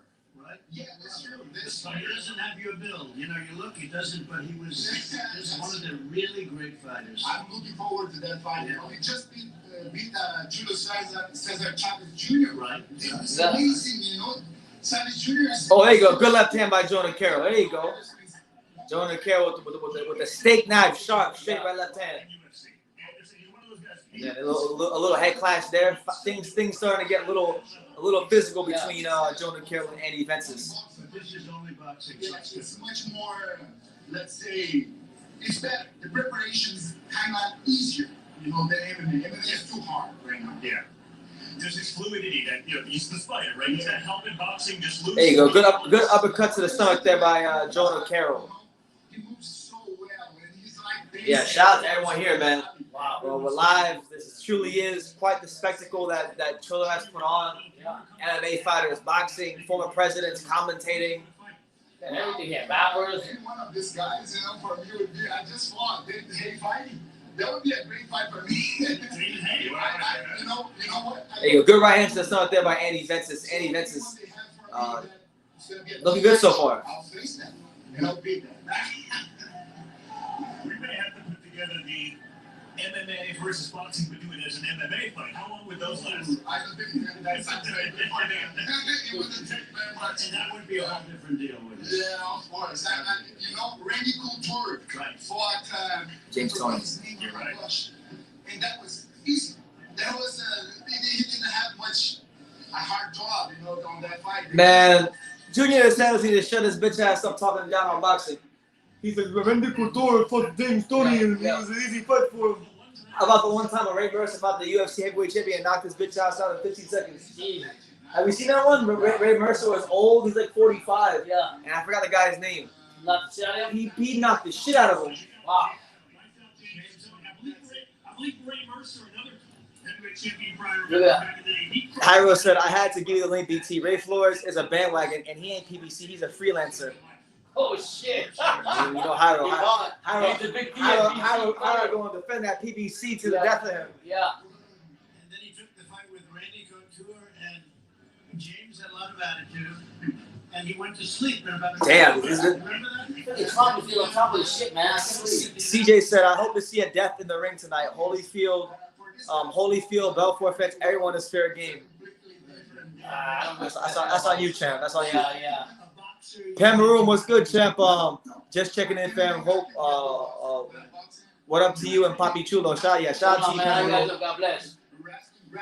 Yeah. Tim Silva. Like I don't know. Look, I'm not. I respect both MMA and boxing. Obviously, I'm not an MMA fan. I don't pretend to be one. But I respect MMA fighters because it's a grueling game the same way boxing is a grueling game. But I don't like some of these MMA fighters that's not popping off at the mouth talking about, yeah, you know, Anderson Silva beat Chavez, but you know when Randy Couture fought James Tony, you know he beat James Tony, but they always conveniently leave out the fact that Ray Mercer knocked the fuck out of Tim Silva, who was the UFC the first ever UFC heavyweight champion. Damn. Ray Mercer hit him over him. He went. Good night. That's it. Good night, Ari. Good night. Curtains. At an old age. At an old age. Got him right up out of there. Damn. John Carroll spent time. I mean, you're always gonna have back and forth, though. Let's be real. I'm not here to argue boxing with MMA, but it seems like whenever the MMA fighters are talking about boxing, they always want to make it a MMA versus boxing thing. Well, you know, it's because MMA, UFC say they're better, they're more popular, They get paid less. And then you look at boxing. Boxing's been longer than them, and vice versa. But I think at the end of the day, stay to your sport. Respect yourself within your sport. Like you don't hear LeBron James saying, "Yeah, you know, I'm a better wide receiver than Julio Jones." Yeah. No, he's a fucking basketball player. Yeah. So just stick to your own, and if you want to cross over, just try and have fun with it. And just things like that. CJ says that Ray Mercer's Tim Silva is one of my all-time favorite classics. Wow, you guys together on the course. So what happened to the fighter that he fought, the Russian fighter, who I thought was fantastic? Sergey Kovalev. We got that. What happened? He says there was a fight. There was a famous bout where a boxer fought Royce Greasy with one glove. I think it was UFC 1 or 2. I never heard of it. I gotta check that out. But yeah, we're in round 3 of Jonah Carroll versus Andy Vences. And Andy's winning by 2. Oh look, what's his name? Donald Trump is talking about Terry Kovalev. Yeah, I know he asked about him. This guy's on top of everything. If you talk to him about horses, I guarantee you know horses too. I would tell a memory like that. Pretty even fight.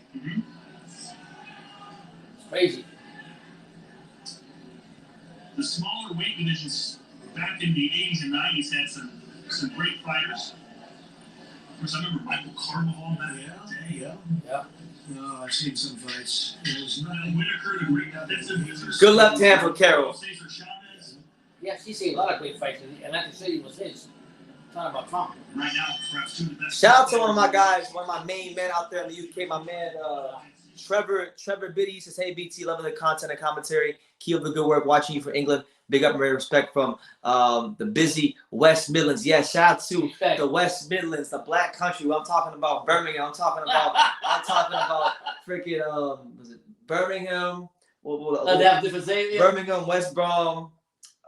He'll fill you in. Wolverhampton. Wow. What was the other city I was in? I can't remember the other city, but shout out to the UK, man, and the whole Black Country. And you've been there. And I've been there, so I know about it.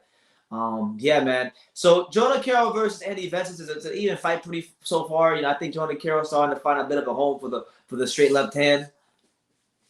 But I'll be honest with you guys. I think this fight's gonna go the full 10 rounds. You think so? It's going the full 10 You rounds. always say that. These dudes ain't punching like that. Neither one of them is. You always say that all the time. Yeah, actually, his grappling game was he's a boring fighter.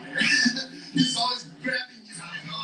That's boring. Hard for you to do your thing. Yeah, I'm boxing. Ray Mercer gets forever canceled from an old Larry Holmes. He should never be on top of boxing conversation. But hey, he'll always have respect for me because he knocked out an MMA fighter in the octagon. That's my guy right there. Shout out to Ray Mercer. Still waiting on that one electric moment. They're not tired. These two fighters are not tired. And I did say before, and I'll say it again, boxing should go back to 15 rounds. They're hurting themselves. Boxing is hurting. They should go back to 15. You heard it. Donald Trump says that boxing should go back to 15 rounds. But what do you guys think? Should boxing go back to 15 rounds? Half of these fighters win the last 15 rounds. Those a lot of fights like that were hard and grueling. Some of these guys can't even fucking want to fight 12 rounds or 10 rounds. Mind you, freaking 15 rounds. Oh, there you go. Good 1-2 down the pipe from Jonah Carroll. Crowd getting a little bit restless as these two men feel each other out here in the 4th round, still trying to put their stamp on proceedings. There's a body shot with the right hand from Benson's. President Trump, I know you. Ray Mancini would say no. Oh yeah, because Ray Mancini had that fight where he killed Dooku Kim. Yeah, Dooku Kim, yeah. And that changed boxing forever. That was crazy. Yeah. I've seen that fight. And we had Lennox Lewis there. We had Sylvester Stallone there. Sylvester was a big fan. And, they asked other presidents to do it. They wouldn't do it. He got Jack Johnson, they said, was a truly great fighter. And he got framed. He was framed. He was set up. Something. They actually want to be 7 to 8 rounds to create a sense of fighting, of urgency, and competition. I give him full 7 to 8 rounds of boxing. What about Jack Johnson? We got 7 to 8 rounds. We have 8-round boxing matches already. Like, what are you guys talking about? Like, I'm sorry, Vitor Belfort. I was like 5 feet from him when he started spewing this bullshit, talking about, people want to see something exciting. We want to legalize the clinch in boxing. Fuck out of here. They want to cut the rounds. He said. They want to cut the rounds. Nah, man, it's fine. It's fine the way it is. It's not MMA. It ain't MMA. Just because you have no stamina and you have no gas tank, no, this is boxing. You just Trump talking about Jack Johnson. There you go. CJ says, it's easy for Trump to say that 15 rounds is way too many. They cut the rounds to help fighters last longer and avoid long-term injury. That is true. The whole incident that happened with Dooku Kim and Ray Mancini, that was a big reason why. People can't pay attention. I mean, well, hey, I don't think the problem is I really don't think the issue is about attention span or about length of rounds. I think it's about the matchups. If you give people the matchups they want to see, they're going to pay attention. Yeah, if you have the top level fighters, sugarcoating a lot of fights and not putting the right fighters. Make the Josh Taylor versus Teofimo Lopez's and the Crawford versus Spence's and the fights that the public is actually interested in, they will pay attention. Yeah.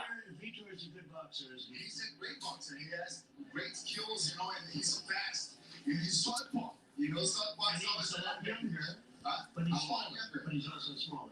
Yeah, a little smaller, but I don't think it's gonna make a big difference because he's faster. Yeah, we go to round 5 of Andy Vences versus Jonah Carroll. Andy Vences Jonah Carroll starting to let his hands go a bit more, going up and down to the body. What is my favorite fight? He said, what is your favorite fight, True School? My favorite fight of all time is Riddick Bowe versus Evander Holyfield, #1. And then after that, I would say, that's my all-time favorite. I could watch that fight over and over and over again and never get tired of it. I watched that fight. I've literally watched that fight like 45 times. Jeez. I watched Riddick Bowe and the first fight. I watched like over 3 times. Oh my God. I love that fight. Never get tired of it. You know what? I might go watch it later on. Now that you just brought it up, I haven't watched it in like 3 months, so I need to go watch it.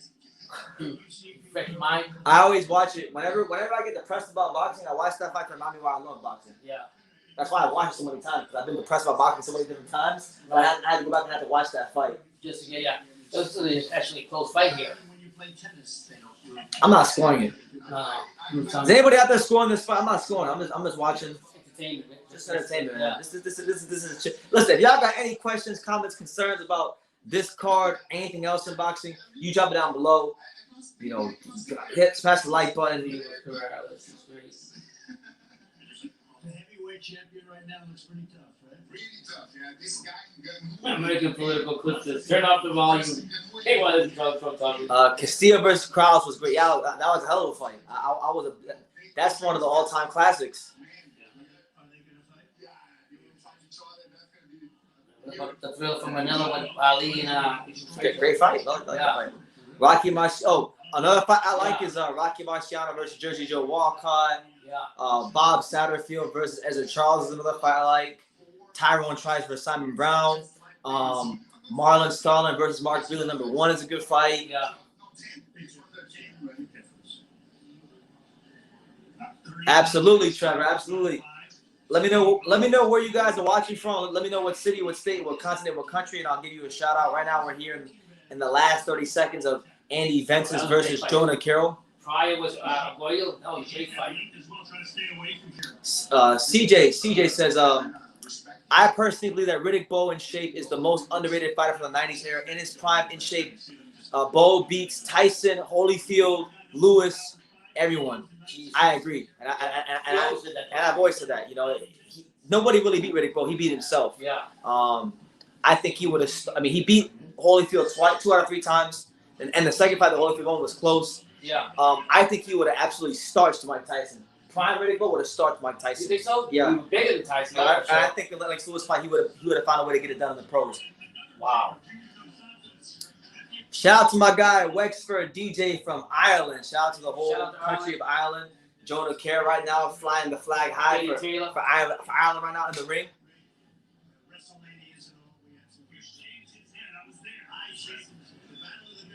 Oh man, they're talking about when Vince McMahon and Donald Trump had that bet at WrestleMania. What happened? Did he his hair? Yeah, they bet that it was John Cena versus somebody. Yeah. Whoever lost, they would have to get their head shaved. So the guy that Vince McMahon was backing lost, and they shaved Vince McMahon's head at WrestleMania.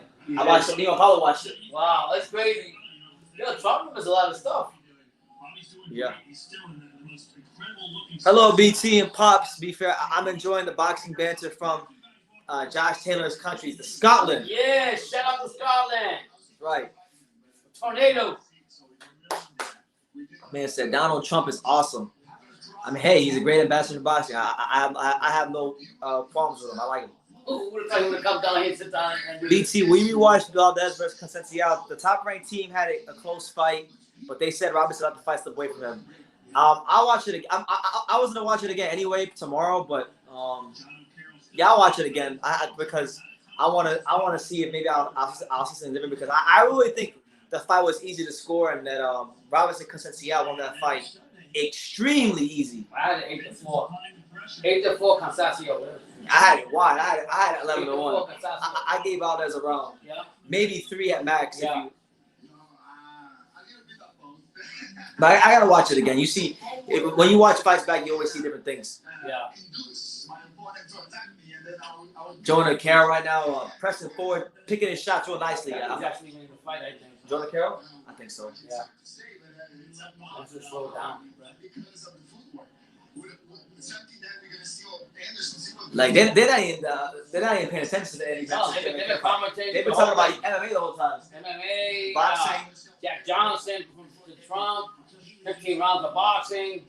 I mean, really, it's like Phil's mixed entertainment with everything else. So yeah, Alfred says that last night he scored that fight 9-3 for Consensial. Yeah, 8-4. Can't say the same. Basically about the same. I had it 12-0. No, I thought he won though. I mean, if you go to a lot of comments throughout the whole social media, a lot of people say that Consensial got robbed. John O'Carroll from Dublin, but he lives and trains in Maribella, Spain. So yeah, very even fight. I mean, at the end of the day, it is what it is. Move on from that. We've seen that all the time in boxing. The same thing we've seen last night with Oscar Valdez and Consensial. But I would say he is not winning at this moment. You know. Biggest win of John O'Carroll. You're damn right, W. Rouse. It was a damn robbery. Yeah. Disgusting. You're damn right. Tell the truth, man. It's true. A lot of people said the same thing that that was a big robbery on I mean, who would have thought? I mean, but then again, like people told me, Pops, just calm down. You already know the verdict. You told me before the fight was even over. I told you there was going to be a 117-111 scorecard. Well, the part that killed me the most, I think that referee was getting his eyes checked. Where they deducted that point, like that. I mean, are you serious? He wasn't even hitting what's name like this. He was just barely tapping him. You taking the points for that? You didn't even warn him, but then you gave Oscar Valdez like 2 warnings, but you didn't give no warnings to Consensial. It is what it is, man. And like we know what to expect. Yeah, my brother say he mixes in Modelo and the beer. And they're going to work out. That's what I'm saying. Like the fans that went to the fights last night, like the Valdez fight, they don't give a fuck about these fighters or the sport of boxing. They don't care about the integrity of the sport. All they want to do is sit back, pop back a Modelo, and enjoy and get shit-faced drunk and enjoy the fights. And listen to cumbia and corridos. Listen to cumbia and corridos and Vicente Fernandez and call it a night. Yeah, that's it. They don't care about boxing like that. And he's seen it in Texas, he's seen it all over. I've seen it in Texas, I've seen it in Vegas, I've seen it in Cali. Yeah. We don't see it everywhere. Yeah. Hometown cooking to complement the tea. Damn right. Yeah. You know? Yeah. Even Muhammad Ali, you know, we were talking about Larry Holmes before. It's not that same definition as some of these guys. Why is that? Well, some guys, they work too much body, you know, and when you leave to get a big body out there. But they don't seem to have endurance. Yeah, good definition of the body. You know, he said, Trump said? Yeah, Donald Trump said MMA fighters don't have no endurance. He's calling it out. He's telling the truth. Yeah. He's telling the truth, man. Donald Trump speaking the truth. Oh my God. Who thinks he would be a top boxer like that? There you go. Good uppercut from Jordan Carroll. And the unofficial scorecard actually has this fight dead even. Yeah. 3-3. That is so crazy. He's an MMA USA. Good job. You know, he's be very careful with his moves, but he's moving more and touching more than the other guy. So I think he got some advantage on this fight. There you go. Good uppercut from Jordan Carroll. I think he's winning the fight. Junior, you know that sometimes it's. But yeah, we're still waiting for the main event. The next fight, I believe, is the co-main event, which is Tito Ortiz and Anderson Silva, and that's the co-main event.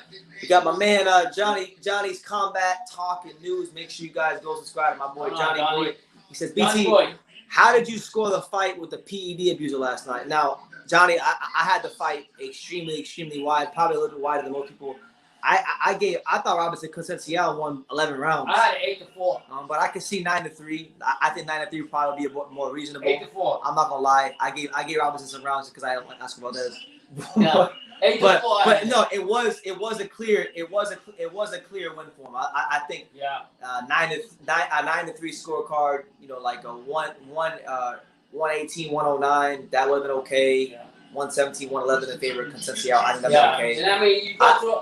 I thought that's what I thought. What happened last night. You go through our social media. People are saying that agree with what we said. That Concepcion got robbed. He really did. And then to hit Oscar Valdez crying like a bitch in the end, I didn't like that at all.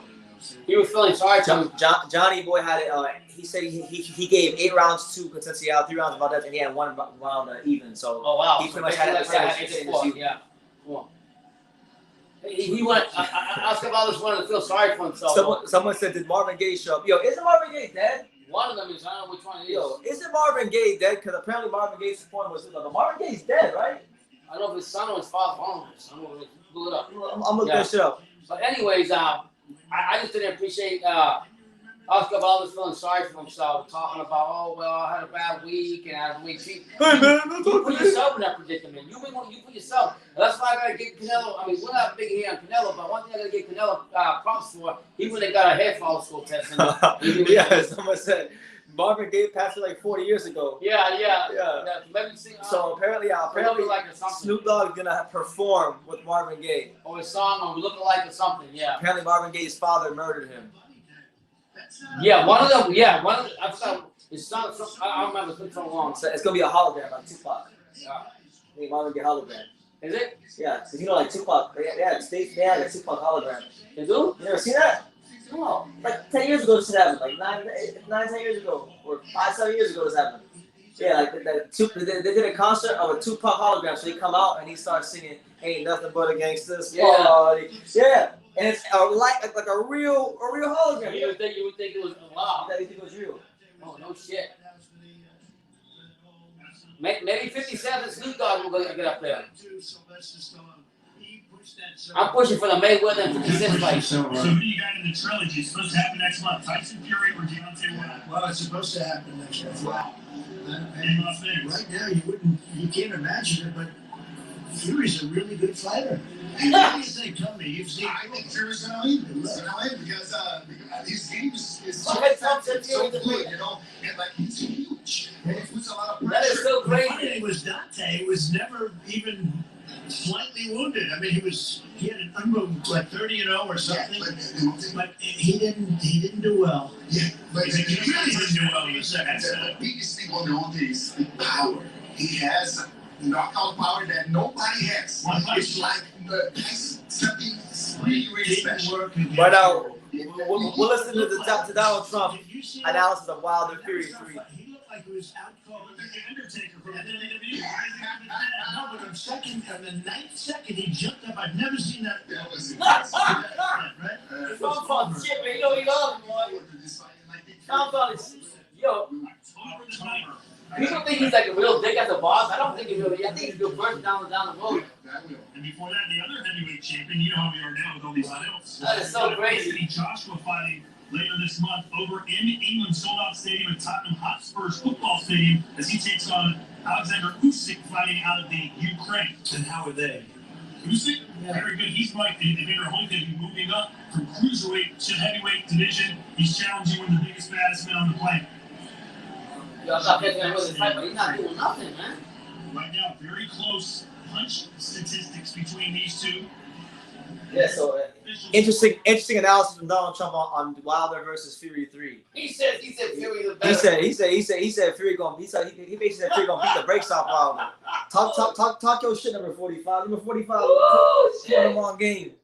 Oh my God! They bring back 45 years back. My man Word of the Day says, what if they had a holograph of the old Toronto Maple Leafs players before the game? The longest drought in professional sports. Yeah, Maple Leafs is trashed. It is trashed. You know, they might need to do that so the Maple Leafs can finally get a Stanley Cup. J Bone says, I remember watching Holyfield versus John Ruiz, and he was slow and faded even in 1999. We in 2021. Yeah. Do I think Fury will find a way out of the fight? Absolutely not. I think he's gonna fight Deontay Wilder and spark him out, and then people and the LDBC will cry and say, "Yo, man, he lost because of racism, man." That's what they're gonna say. That's what I think is gonna happen. I think Tyson Fury will beat Deontay Wilder easily, and then the LDBC and the Wilderettes are gonna bitch and moan with excuses and blame everything that has nothing to do with boxing. He probably even blame it on his own trainer. Yeah. I mean, have you seen him throwing body shots in training? Yeah. There was one I was watching. He was literally like this. Wilder was throwing shots like this to the body, like this. It was crazy. Did they do all that weight? Well, can you tell me what is the definitive thing for him lifting up 350 belly, 350 pounds, whatever, two squads? I mean, two people they fought. I don't know. What is his point on that? We already know he got. We already know that Deontay's got the right punch power, so we already know he's powerful. But what's the point? He was like, I mean, I'll say right now, this is 215. This is 220. Fury go to the club, drink all the beer he wants, and he'll come back to that free fight, put it back, on him with his skills. Facts. So I mean, that's a good. I mean, but the next fight is Usyk and Joshua. Joshua hasn't fought what, a year now? 9 months. 9 months. Okay, so what you think? I think that's gonna be a good fight, but I'm gonna keep saying what I'm always saying. Usyk is very skillful, but to me, he's a true cruiserweight. I don't see him as a heavyweight. We don't need those Holyfield. Yeah, yeah. That's true, right? Yeah. People still, but he hasn't moved up though. You mean the whole time in his career? He turned pro as a cruiserweight. He didn't turn pro as a heavyweight. But he got big as time went on, right? Yeah, the special vitamins. Okay. As long as it wasn't the special vitamins, special vitamins and the PEDs. Or the PEDs or whatever. You know, one time there was a story they were saying that Holyfield. They said Holyfield one time. I think they had shipped a bunch of steroids to his house. So I guess they called the phone one time. Yeah. They shipped it under the name Evan Fields to his house, and they called his phone and he freaking said hello. It was him. Oh shit. Yeah, man. So, what is round 10? Are we round 10? Everybody's been talking, even the commentating. We don't even know. Man, this fight with Aventis and Carol has been. You said it was gonna be a long dragged out. To go. When you call it, BT. So you mentioned Riddick Bowe and Evander. The 10th round, the greatest round maybe ever. Ever? How did you know that? Knocked out, and at the end, Riddick looked like he may go down. Right? Absolutely. Donald Trump talking that shit right now. Riddick Bowe versus Evander. The fan man. Remember the fan man? Absolutely. That was another piece of work, right? The two most bizarre moments I've ever seen: fan man involving Holyfield and the Mike Tyson ear bite involving him. Wow, that was pretty wild. Good left-hander sneakily by Johnny Carroll, and he gets him. There you go. They're finally letting the hands go. And a right-handed I'm trying to do my memory, man. Donald Trump and all these people got better memory than I got. And I used to watch these fights. Fucking war, man. Oh, there you go. Yeah. Finally. Yeah, he's opening Jordan up. Carroll's finally opening up. Yeah. And he's starting to piece up Andy Vences. Yeah, he ain't doing nothing. Vences ain't doing jack. That's what he gets for following on Instagram a couple years ago. Who, Vences? Who do you think he is? He followed me and then he randomly unfollowed me. Yeah, well, you I don't really care. I'm just saying. Like, yeah. But hold on, man. We finally got a damn fight. Let's go. Jeez, man. I remember that Donald Trump remembers all kinds of shit when I used to watch it. Thank the fucking war for that. I mean, he knows a lot of shit. He's a smart man. There you go. There you go. Good right hook from Jordan Carroll. And Jonah Carroll starting to really separate himself as these rounds progress. Yeah, I think Carroll's winning the fight before all these last few rounds. I mean, and obviously the commentator doesn't give a fuck about the fight. No, they're talking now. Yeah, now, yeah, the last round. Yeah, they didn't do anything for 6 rounds. Yeah.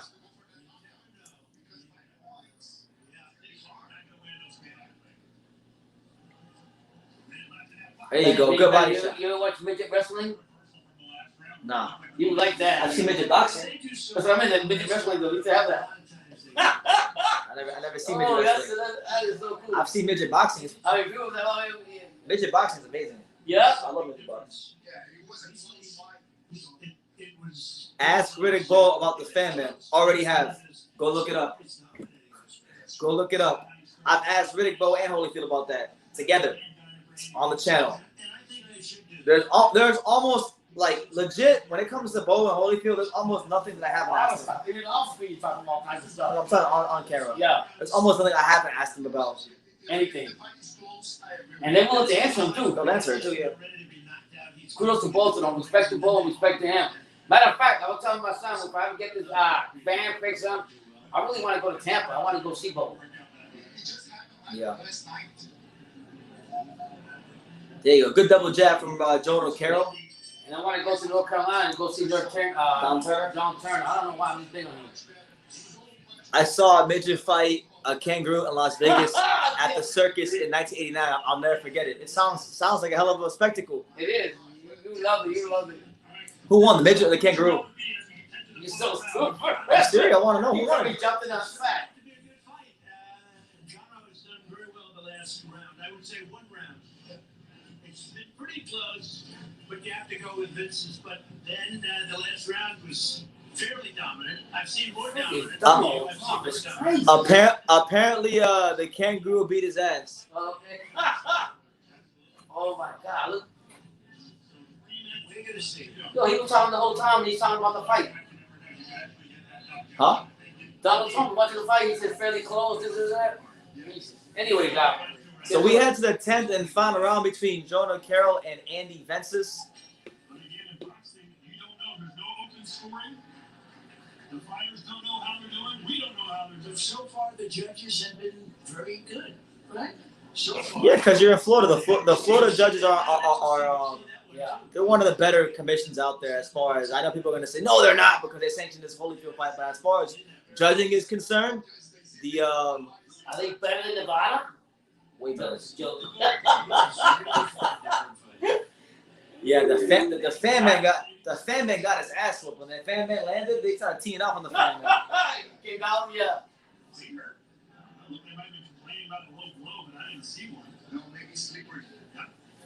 Yeah, I like to see Apparently, that fan man is dead. R.I.P. fan man.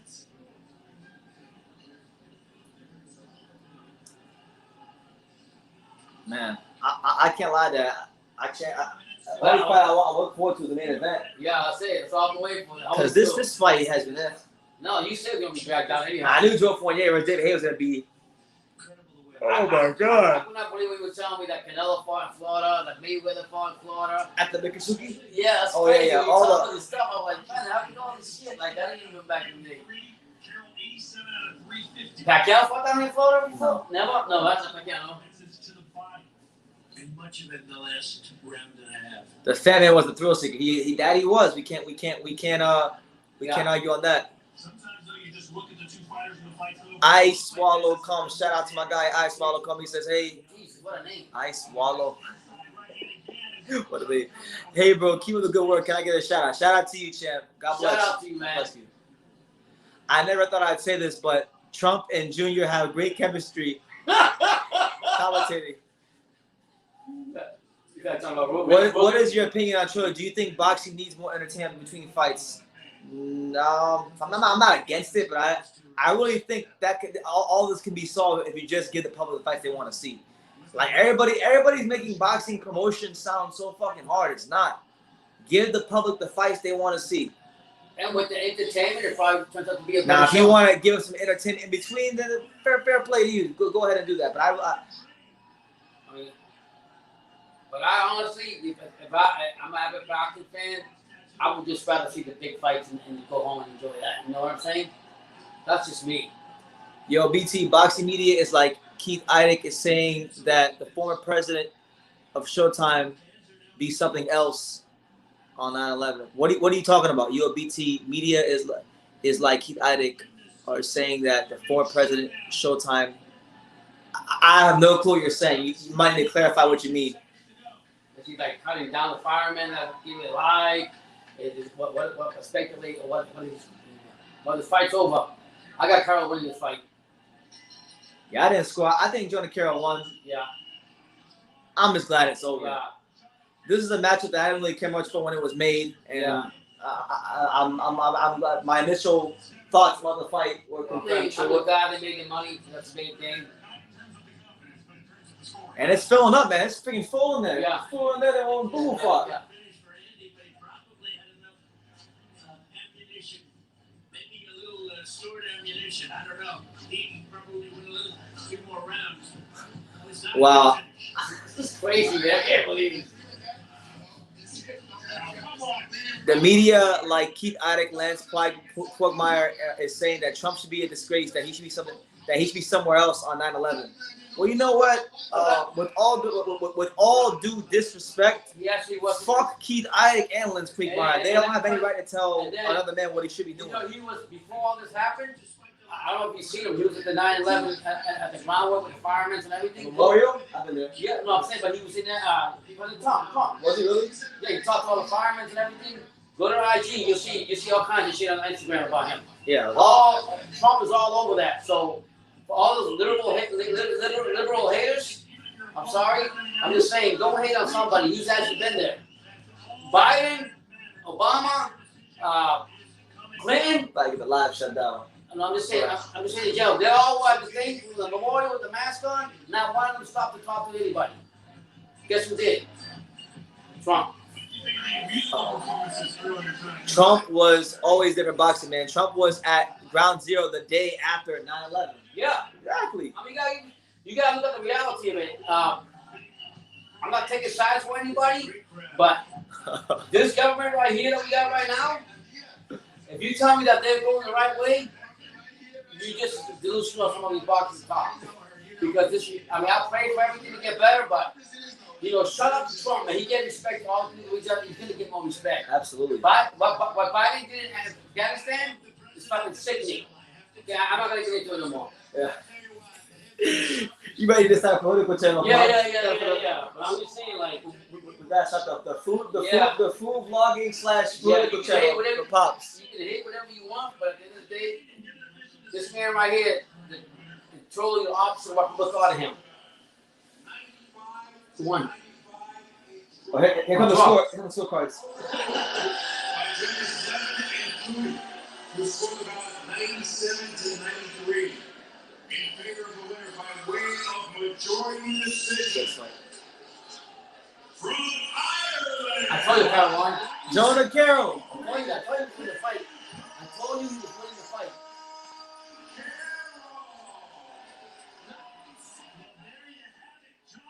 There you have it. So Jonah Carroll gets the decision.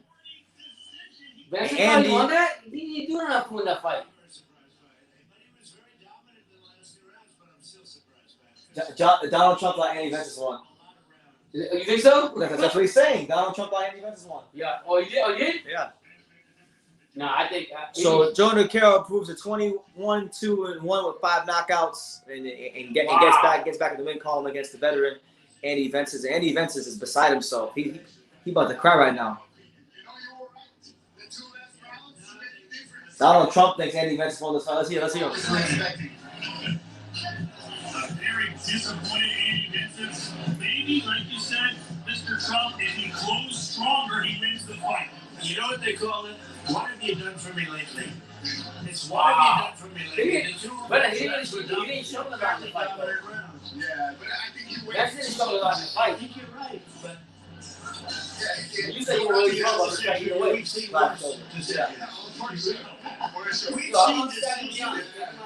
they carried the winner out. Like last night, I was telling you on this and posting something last night was terrible decision. So what happened?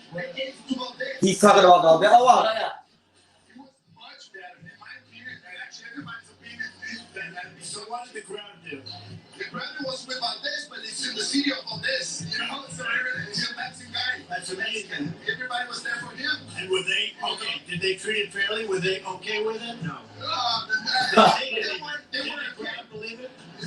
They won because they were expecting that. Valdez to win, but he didn't. I heard it was Oh, wow. Yeah. I agree with that thing, man. Everything you talk about it, man, I agree about that ahead. Hey, Junior Dos Santos talking that. Hey, Junior Dos Santos has become the voice of reason in boxing. And he's not even a boxer. Shout out to Junior Dos Santos. He said that Casero won that fight. Those people who criticizing this event are the same ones. Watch there, like I saw now how those people say they don't care, but they do because they're talking about it. Yeah, absolutely. Listen, man. I've gone to that venue before. Me and Pops went to see a fight there earlier this year. It is already before the main event. It's already more packed than a couple of the events I've gone to there already. This is probably the most attended event that the Hard Rock Casino has had this calendar year and in the last calendar year. So make of that what you will. You know, people want to be entertained. Let's see what Jonah Carroll has to say. Yeah. Listen, you've been through too much. You've sacrificed too much. Let's just drop the wall. I see what happens. I tell you what, you said you couldn't see, but couldn't see Jack Shea on the audience. So how did you play that off? So we had to go for it. I knew it was top stuff. I wouldn't have to see it. I just swung from anywhere. So you couldn't even see it. No, I couldn't see Jack in that point round. I just kept swinging. I knew it was top stuff. I could land shots. And my arms were pure bloody. And he knew that. He kept waiting. And he kept punching it. I couldn't see his shot. So I just had to go for it. But I said, yes, take the shot. I got serious hard. And eventually, sometimes them fights come down to heart. It's not confident, it's not fitness. I couldn't see it. I had to go for it with my heart. Yeah. The action from the ninth round, when you literally couldn't see it, which blows my mind. Tell us about what was going on there. He kept punching with the jab, so you couldn't see it. That's why I said, drop behind because everyone was here. It was I just couldn't see it. And then I just went close to him. See what I'm saying? Pushed the pressure on him. I knew he couldn't box me. Yeah, not nothing. Jonah Carroll sounds like Mark from Unrivaled Boxing Talking News. So I knew sooner or later I'd have to push him back, and that's just what I was doing. I eventually just went for it. See, this is a punch with the jab, couldn't see it. I was like, yo, I'm sorry about the language, but I just, he was just like. Someone said if Holyfield comes out singing gospel music, it's an automatic one. And this is the war in the last 2 rounds. When you If Holyfield comes out with that heavenly armor will enter the land. No, the battle belongs to the Lord. If he come out to that shit, it's over. He gonna knock the fuck out of Vitor. Think about that. Big up to those involved. Get your money, but Holyfield has no business in the ring. He's a Hall of Fame boxer, and I hope he comes out safe. I agree. I hope he comes out safe too. I hope both come out safe. When it's moving on an option, then we at least when the noise just go. You know what I mean? It's someone that was noise. I'm a happy man. I'm going out with this. I'm going to get good. I'm going to see my 2 beautiful kids. Life is good. I feel really blessed to be here today. When Lupe Contreras announced you as the winner, what emotion? Are you gonna bring up Tio ducking Haney and Lomachenko rematch, as well as him saying no smoke for recent interview with Josh Taylor? He's not ducking Lomachenko. He already beat him. He only got to fight him here. They don't got to fight him. As far as Haney, how can he duck someone who isn't trying to fight anybody? And he's a promoter too. Devin Haney could have been fought Tio a while ago. They'll fight at some point. As far as Josh Taylor, I don't think I think he's bullshitting with Josh Taylor. So I agree with you there. Who's that? Tio. Yeah, he don't want to fight him right now. He's not gonna fight him right now because he was saying he'd fight him in November at a catch weight. That's not happening. But as far as Lomachenko doesn't deserve anything. He doesn't deserve anything. And Devin Haney, that fight will happen. I'm sure that fight will happen at the right time. Josh Taylor said about Teofimo. He said, shout out to you, Eliezer. He didn't get all those belts. He didn't win all those belts, so I don't think he's undisputed. So he has earned enough for me to, if he wants to fight me. But I'm telling you right now, and it took me a long time to believe this until BT put me on game when I see he went into one of my favorite fighters in progress. Josh Taylor's not one to play with. Nope. Not at all. He beat him in a close fight at the same time. If you're looking for big fights, if you won't fight Haney now, then he might as well get Loma again because the TMT won't make the Tank fight. Yeah, you're right. You're right. Personally, look, I don't know what he's gonna do next. I just know he has to take care of George Kambosos on October 4th. If you don't take care of George Kambosos October 4th, it doesn't matter what we talk about. And you want it done convincingly. Yeah, he needs to take care of George Kambosos first. He just came out court and say that it won't last around. So I mean. Oh God, here come Marvin Gaye. This is it? Yeah. Hold on, I gotta mute him, man. I'm not getting no copyright claim on behalf of Marvin Gaye. I watched the highlights later on, but yeah. Marvin Gaye and Snoop Dogg, they're doing a little performance now, so you guys can tell me how that goes. But, the break, yeah. You know, we're halfway through the card. It's your boy BT with Pops. It's untouchable. With the Lomachenko thing, my son doesn't want to have to fight. I think Lomachenko came out in his last fight, and he literally came out to he beat the shit out of who he beat, and he did it convincingly. So I think he wants to prove a point.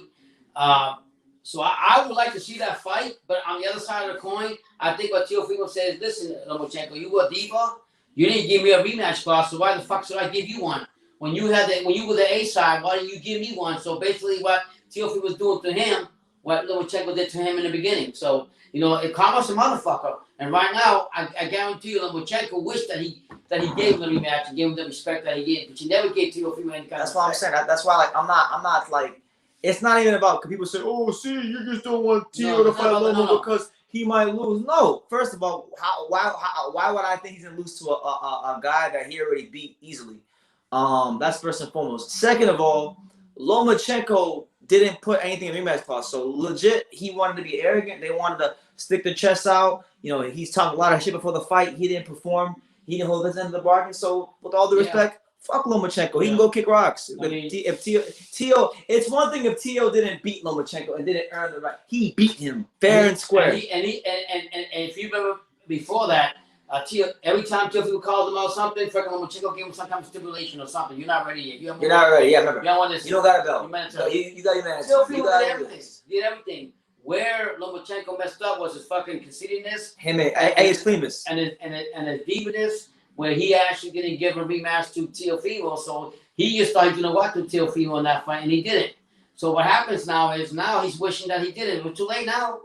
Whatever you want to say, it doesn't matter. Your true colors were shown in the beginning. And Lomachenko, like I said, I would like to see a rematch, but at the same time, you don't really deserve it because you didn't respect Teofimo enough. Here's a good question, Pops. Do you think George Kambosos can upset Teofimo Lopez?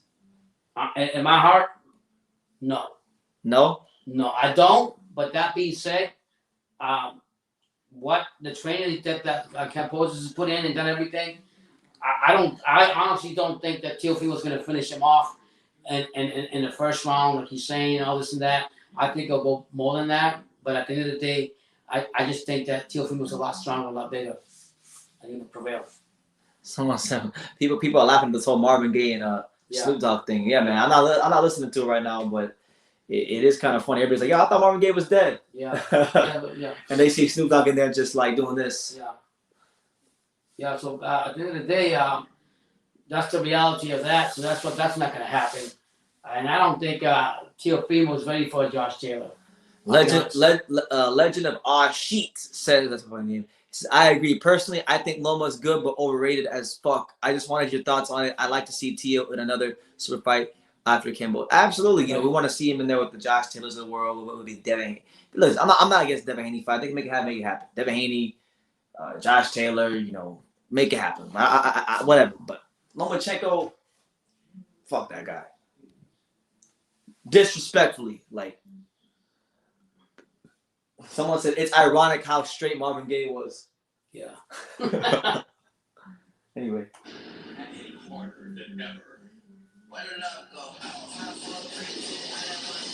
So yeah, Triller Fight Club. We here, man. Pops, let me ask you a question. So Triller, this is like Triller's third or fourth show. I don't remember how many shows they've done so far, but what do you make of Triller?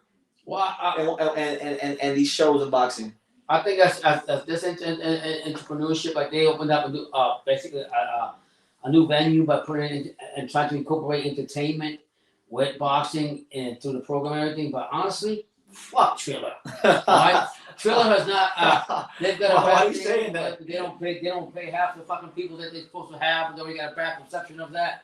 But it does open up a new audience to the boxing, and it brings all that to them. But to me, honestly, fuck all that. I want to really just see some big fights. The big fights, the big top of the top, and that's all I want to see. If you want to have entertainment after the fights and another venue, that's fine. But all this back and forth and this and that, I mean, and then you put in some fucking soap opera fighters and fucking this and that, and some people that are retired or whatever, and this.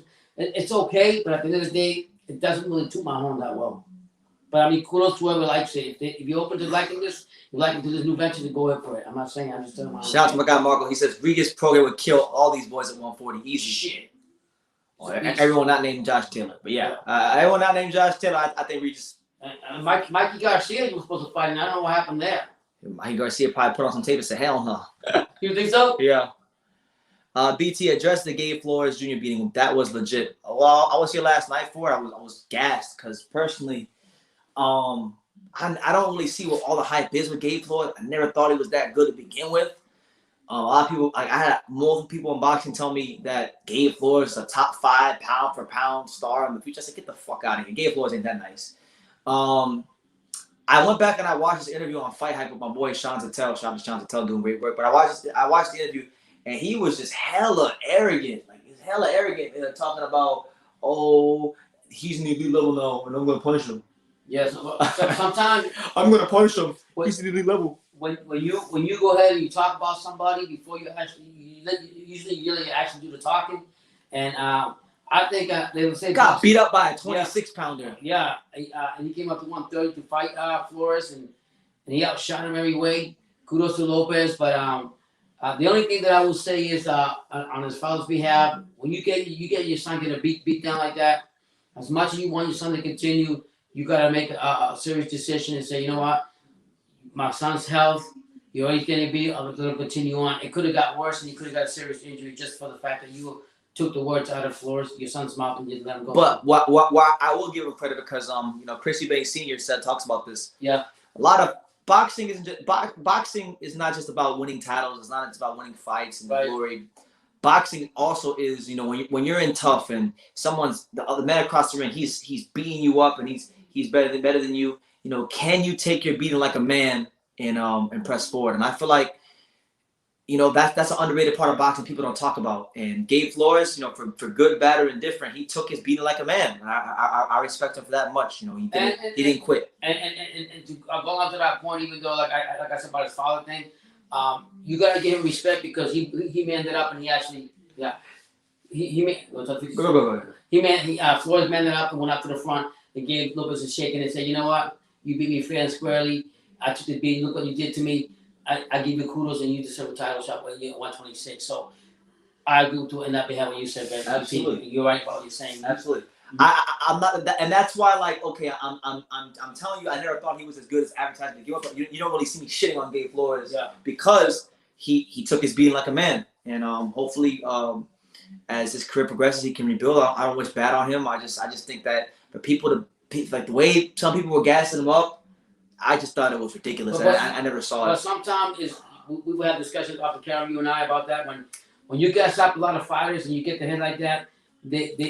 I'll be honest. I watched Gabe. They see the real vision and how to perform in the fight and in the ring because everybody's gassing them as good as they are. Yeah. But when you get a humble off like this one, I guarantee you'll come out better. I would watch Gabe Flores, right? I used to watch him on TV just myself because I never made any videos about him because I didn't feel like he was great. He was good enough to get a video for me. Truthfully, like there wasn't really anything compelling about him to me. He's not a guy that really excited me to make a video about. But like Gabe, I'm not disrespecting him. I'm being honest with you. Yeah. Gabe Flores, right? Gabe Flores. I used to watch him like I can remember like 2 or 3 fights. Like I'd watch him and I would say, man, I know guys here in South Florida that nobody knows who the fuck they are. Right. Who are 8-0, 6-0 that would beat the shit out of this kid. Right. And like the Lopez, the guy that beat him last night. Yeah. I know a couple fighters with that same style.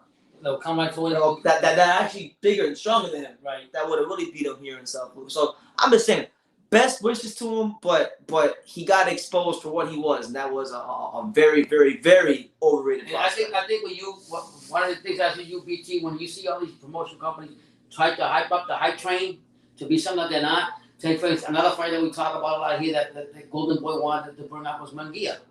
Munguia's been he's been very disappointed. He hasn't made that start. Matched carefully. Yeah, so very carefully. So you got Munguia. And I got that, and I mean, there was Garcia's another one that they want to bring. when you do this to these fighters, you put in their heads this big, and you're not letting them go in the ring and actually do what they're supposed to do. And as long as you got that back and you truly believe what everybody's telling you, and you become in a dissolutional state. Absolutely. So we look ahead to our next fight, another old guy fight, 2 MMA legends fighting in a boxing match, in a freaking boxing match. Yeah. Let's go turn up the volume.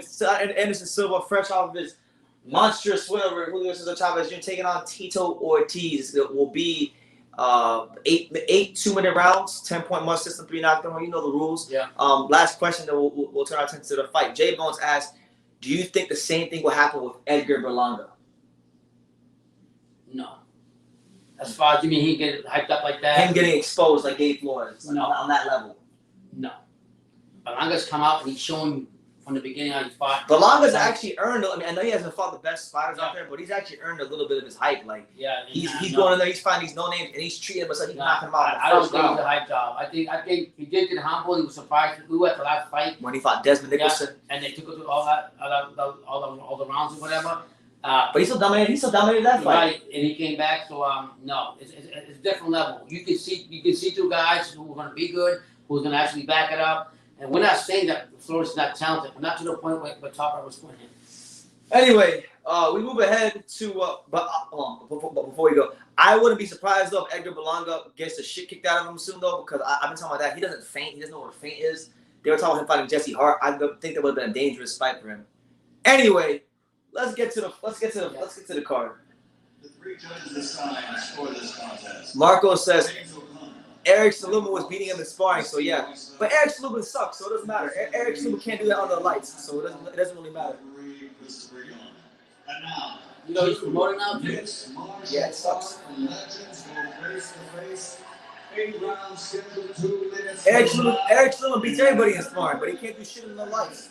Let's bring the fighters to the ring. Coming first, the blue corner. Yeah, no media pass for me tonight, but I'm okay. Speaking of Lubin, he was in the same seat with Charlo. Good for him. He got exposed. He been got exposed. But here's Tito Ortiz. That's what I like.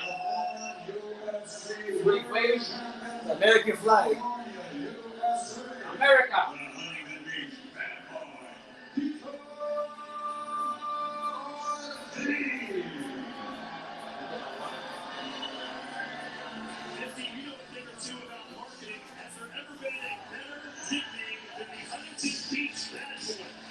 Oh man, he better not lose. No, he coming out to that Hulk Hogan song. Man, he gotta win. I hope Tito Ortiz knocked the hell out of Anderson Silva. He got me on his side.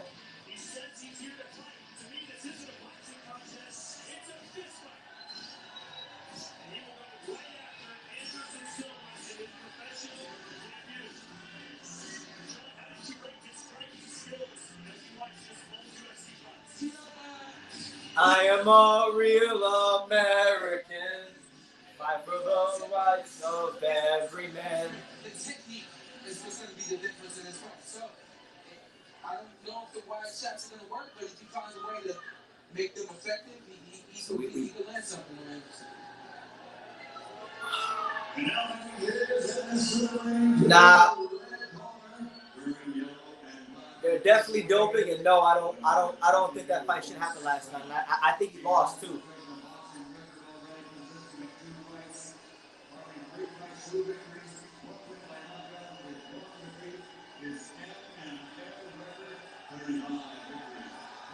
Anderson Silva, the legend, man, Anderson Silva.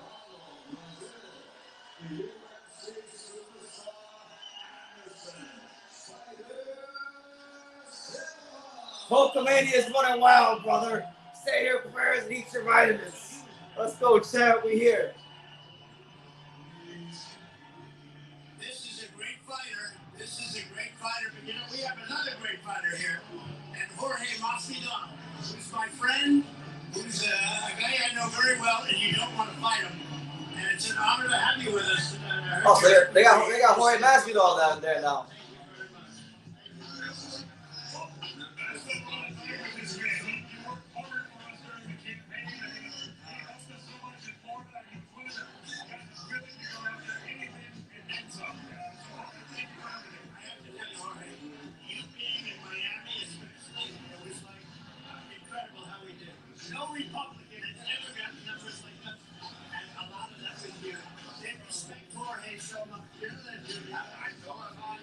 So yeah, co-main event right now: Anderson Silva versus Tito Ortiz in a boxing match. You know, those are some things you thought you'd never hear in your lifetime, and we're moments away from experiencing that. Right now, they got Jorge Masvidal and Donald Trump. I gotta hear this.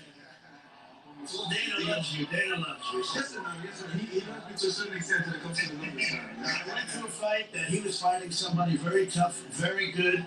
It was going to be the future of the UFC, and it was over in 3 seconds, right? 3 or 4.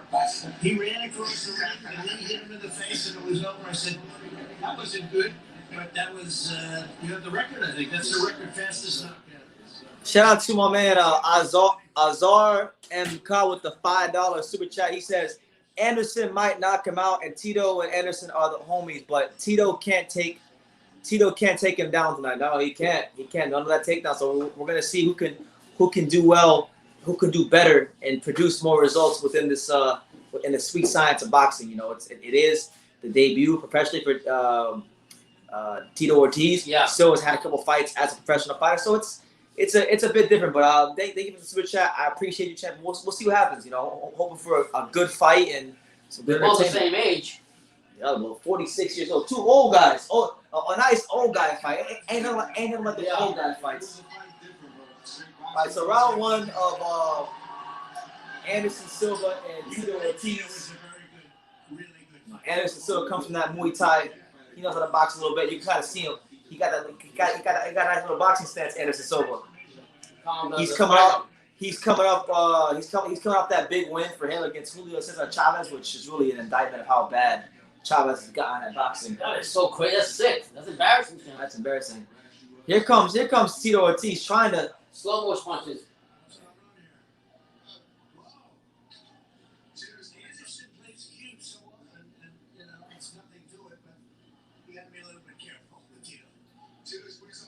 Yeah, man. Tito Ortiz is trying to put that pressure on him. But you can tell, you know, I always tell you guys, you know, respect to the MMA fighters, but when they put the boxing gloves on, you can kind of see like the difference. You know, they're very tight with their punches. Yeah, I mean, you can see it's not too fluid. It's not open fighting like kicking and all that. There you go. You see like Tito Ortiz, like he goes to an uppercut, but instead of just shooting an uppercut, he's cocking it back, which is not good. I think just waiting for him to get tired. He's gonna come in with a good shot. Yeah, he's carrying a corner though. Look at Tito. Oh shit! Oh shit! What I told you. Oh my God! For a shot. Did I tell you? And Anderson Silva just beat the. He ain't getting up. He's not getting up. It's It's over. It's done. Oh man, Tito Ortiz has been knocked the fuck out in 2 minutes. Hey, listen. Oh, Tito Ortiz had the fight winning with jabbing and everything. It's over. Anderson Silva. He had a 2-fight win streak. Let's go, champ. He pushed Anderson Silva in the corner. They're not fucking with Anderson Silva. I was just telling Bennett. Silva's just very be patient. He's gonna hit him with a good shot. And sure enough, he countered and knocked the shit out of him. Out. So is he known as that big of a puncher? Man, Tito let the whole country down today. He talking about all that. He kept the American flag, man. You can't call the American flag and get stopped like that. Yo, and he had him in the corner, and Tito was like beating the shit out of him. And I was just telling Brendan. No, he was trying to. Yeah, he was trying to. Tito got fucked up. I told Brendan, I said, bang, Silva just being patient for like good shot. As soon as I said that, let him out cold. Hey, shout out to Anderson Silva. 2 good wins back to back. Julio Cesar Chavez and Tito Ortiz. Look at Tito's at 40. He's kicking ass and taking names at 46. He's like, damn, where did this come from?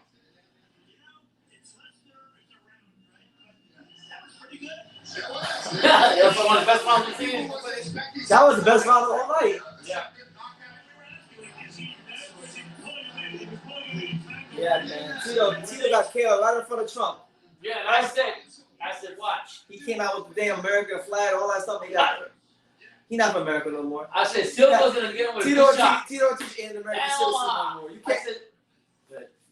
You can't come up with the flag and come out to the Hulk Hogan song and get knocked out like that. You got. I said, Silva's gonna catch him with one good one, and then he catch him with a good one. Put him lights out. This is exactly why. They should stick to their own. They should stay. Oh my God, Holyfield gonna beat the shit out of Vito. I can't wait. Did they shake hands or anything?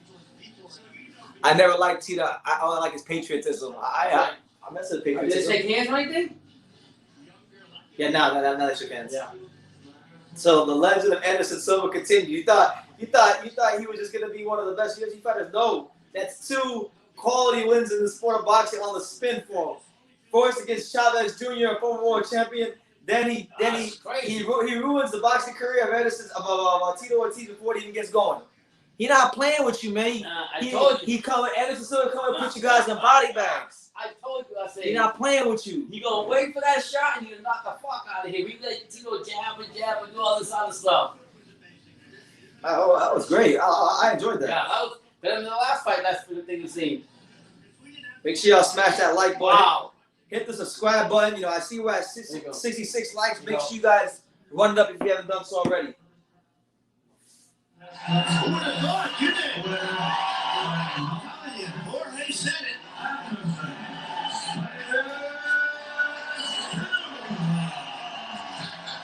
They like him. He's 4-1 as a boxer, yo. Anderson Silva and Lomachenko have the same record after 4 fights. After 5 fights. Looked like he was getting pummeled, right? Listen, He was doing he's gonna be able to feel like in the camp. He was thinking that. He's 46 years old. That's what I'm saying. He did what Andre the Giant and Sergeant Slaughter couldn't do. They beat an American. Anderson Silva bringing the excitement. I'm a boxing purist, but I'm a boxing. People like him here. This is way better than Joe Carroll versus Eddie Benson. Yeah. Shout out to Anderson Silva. I don't want to hear it. I don't even want to hear about these boxers that go in there like Shakur Stevenson. They don't talk about Anderson Silva. with the boxing event, right? We're only in boxing. We were talking about this earlier. What's your opinion on how that works? I mean, boxing is more of a technique match versus MMA. One simple thing: the older you get, the worse your reflexes get. And that's something that you need in boxing. I think Vitor's going to be a little better than this fight. You know, I train hard for showing my respect for boxing work, and I continue to work every day to prove my respect for the martial arts and for Wing Chun and for Bruce Lee. Was there something you saw to get that one punch in that you would make your move? Wow, you know, the Grandmaster Bruce Lee say, "Be water, my friend." That's how I do today. What he said? I love that. Be So water. what can we see next from you? I don't know. Now I go back to home and continue training, and we'll see. So we haven't seen the last of you yet, huh? Probably. Aw. Thank you so much. Congratulations. Yeah, that video's out of fuck, man. Dude. Going to do well in the UFC, etc. He continue to do well. He's had a little bit of a bad run, right? The last couple of years. Yeah, actually, you know, he was kind of getting a little maybe old for MMA. He's doing great on boxing, and I see he's going forward on this career. That was pretty amazing. Yeah, that was. That was amazing, but If Vitor Belfort wins tonight, maybe then we can have a rematch because they fought in UFC. maybe. But hey, that shit ain't happening, so you better cut that shit out. He ain't beating no He's trying to promote something else. He ain't beating no damn Evander Holyfield. But yeah, I really enjoyed Anderson Silva, man. Man, God bless Anderson Silva. Yo, what's this other cat over here? That's 49 though. Oh, I didn't recognize what it is. Yeah. But yeah, man, I really enjoy it. I enjoyed Anderson Silva was more excited than a lot of these fighters. Yeah. Oh, he does look like He said two shots. he talking that Bruce Lee shit. He said I respect the martial arts. He said, man, Wing Chun and Bruce Lee. And he talking. Ooh, Anderson Silva, man. Listen, I'm not a big MMA fan, but I got the utmost respect. I know enough to know. Oh man, if you had landed that right hand, that would have been over. Boom. Boom. Oh my God. Anderson Silva's not bad. He's actually a good fighter. Tito got fucked up, bro. But what shot was it though? Huh? He hit him right here one time. Right here. That was it. Anderson Silva, the truth. I don't want to hear it. He's the truth, man. He's the truth. I like Anderson Silva.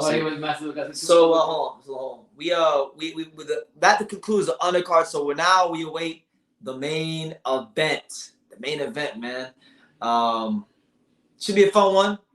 You guys smash that like button. If you're new to the channel, make sure you hit that subscribe button. Super chat. Let's hear what the former president of the United States is saying right now. You're in there all by yourself, fellas. You guys are two great champions. If you're all by yourself, You can't blame the center line. Yo, he was big. You can't blame the guard. That's whatever. You can't blame anybody. It's you against somebody. And they're tough. So I just think it's great. I think it's great. I think people that have become champs, people that win like you, people that win like you guys, I think it's an amazing tribute. And you know what else? And people don't realize, you got to be smart. I've seen the toughest, strongest. You got to be smart. You know, we have a congressman, Jim Jordan. Did you know that? Did you ever hear of him? Jim Jordan. I probably know Jim Jordan. He's a congressman. I know who he is. He comes from Ohio. Don't say that, Sam. Don't talk about Holyfield getting sacrificed. I don't want to hear that. No, that's some crazy shit. Every time I see there's a champion, you got to be smart. If someone said, I just want Holyfield to front kick Vitor in the face like Anderson Silva. I watched that yesterday. Anderson kicked the hell out of Vitor. He knocked his damn block off. Muhammad Ali was smart. Very smart. Very smart.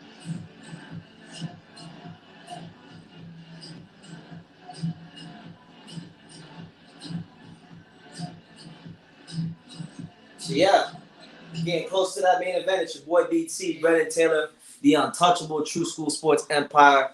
Going 2 hours strong. Talking 57 right now. Yeah. We got Pops here. Y'all got any questions for Pops? Drop them down below. You got any questions for me? Drop them down below. It's been a really fun live. Yeah, I enjoyed it. Almost as fun as last time.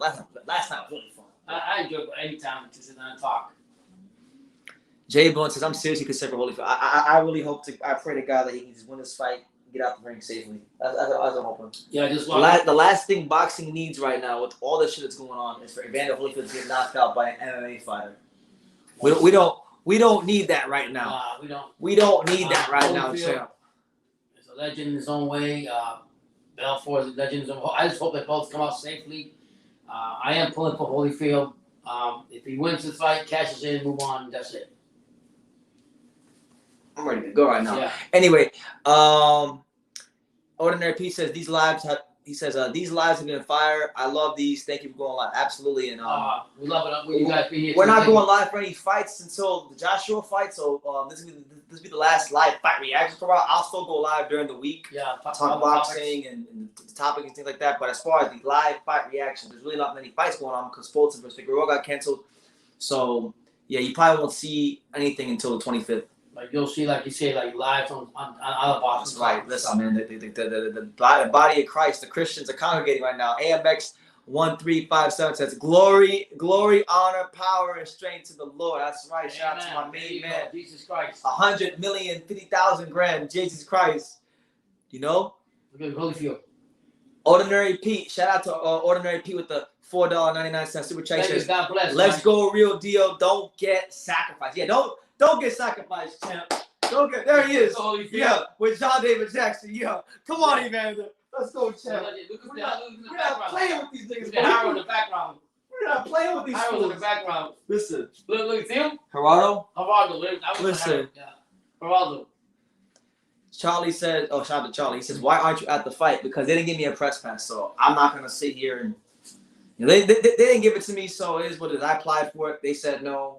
So we moved on. I decided to come back home to Homestead, get back into my routine and my daily life that I like. Amen. And peace is quiet. Because going to Hollywood for the weed work, it took me out of my routine for a couple of days, so I had to come back to Homestead and get back to being disciplined. Amen. But either way, we're having fun anyway. We're having fun. People are here. We're having fun, conversating. So either way, it works out. You know, God is good. God always works out everything in my favor. Ordinary Pizzas, I can't wait for the Pops food rating channel. And we're gonna get that started. Yo, we're gonna get that Pops food rating channel / travel channel. We're getting Pops travel. You know, Pops already has a channel. He made a couple of videos. Well, I haven't been active on it. He hasn't been active on it. We might need to get that back active. I might need to start plugging that. It's Life with Pops. Life with Pops. Go subscribe. We'll go to places and try to look up different things and check out different foods and whatever you guys normally check out. But Anderson Silva was definitely probably to me so far the story of the night. Yeah. You know, just a really great performance from him. And yeah, you know, don't get we were. Come on, real deal. We need you, champ. We need you to not lose to an MMA fighter. That's right. I'm kind of sitting on pins and needles right now. You know. I'm praying for both fighters. I wish them both the best, our best. But on this channel, Holyfield's the real deal. God bless him. Very humble guy. My mama said, God bless you. Be careful. That's what I want. Someone says Pop's gonna get a punchline in shit. The first time he takes something he hates, he's gonna yell something out. When he yells that out, make a shirt out of that. Yeah. Make a shirt out of that. Yeah. You gotta do that. We gotta have some pop shirts. You never know, man. We're good. Hey. No. Vitor can punch a little bit for an MMA fighter, but come on. This is boxing. He can't. Yeah, but he shouldn't be beating. I mean, I'll be honest. I seen him in the media workout, and he throws some full punches, man. He looks stiff as hell. You think so? He looks stiff as hell. Well, movement wise, but I mean, as far as his punches, boom, boom, boom. I don't know. I got the legend. I'm going for Holyfield. Both of them come out healthy. Best of both of them.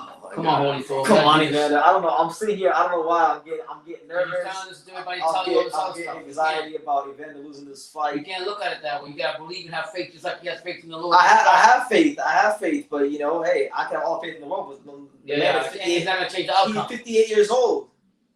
Okay. He's 58 years old. Okay. You know, I'm sure the mind's willing, but sometimes the body just isn't.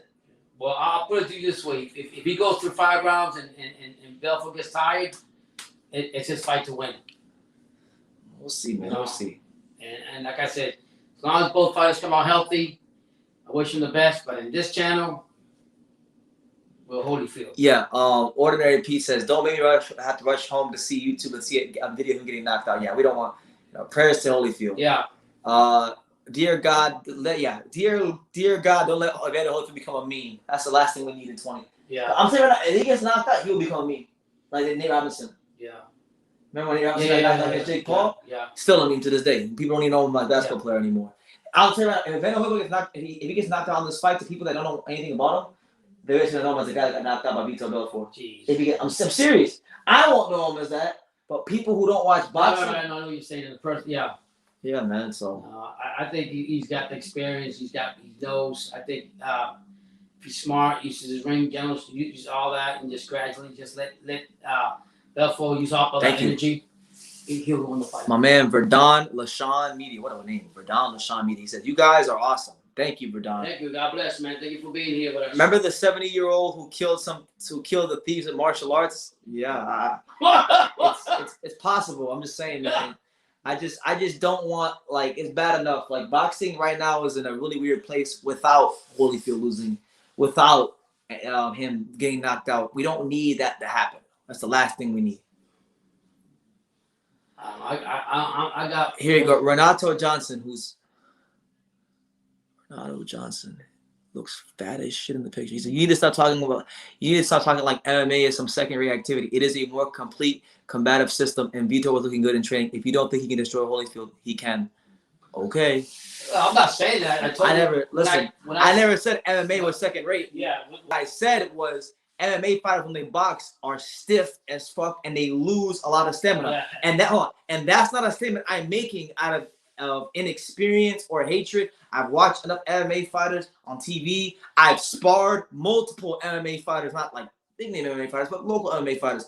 And I've gone to gyms. I've been in the ring with MMA fighters, and I know how they are. I know how the movements are. I know what makes them tick in the boxing ring. So I'm not speaking from experience. Like I said, I'm not hating on either one of the fighters. I think what I seen with my full eyes, Belfort, he out of all the MMA fights that I've seen his punches be fluid. I've seen him do his thing, and you might be right. He's not moving right to the left and everything.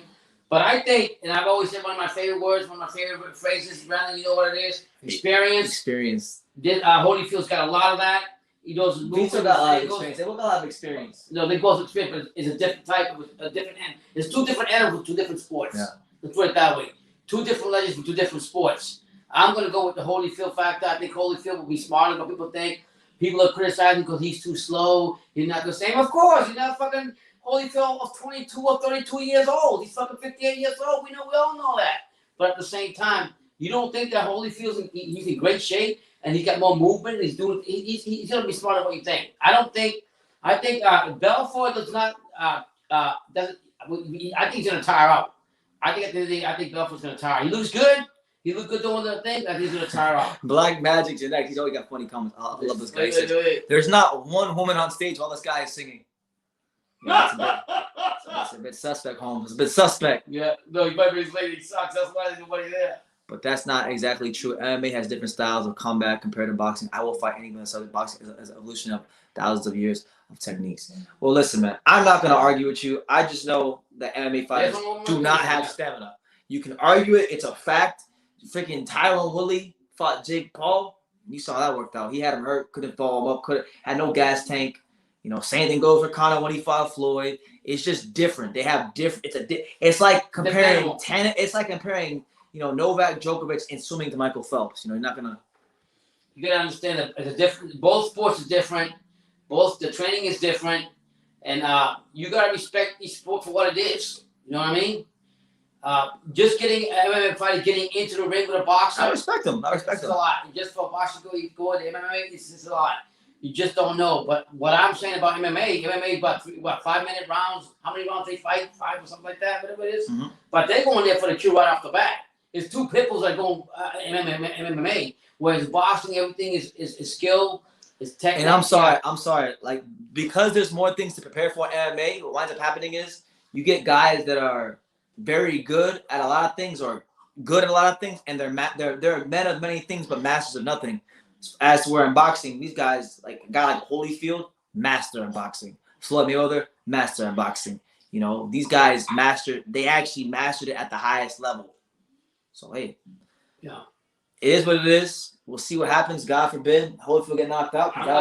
This will be one of the saddest days for boxing in a long time. I'm not going with those pessimistic comments in here with them talking about Holyfield sacrifice and all blah, blah, blah, blah, blah, blah, blah, blah. I'm not saying that. I do agree that he's a lot older, and there's a chance that things might happen to him.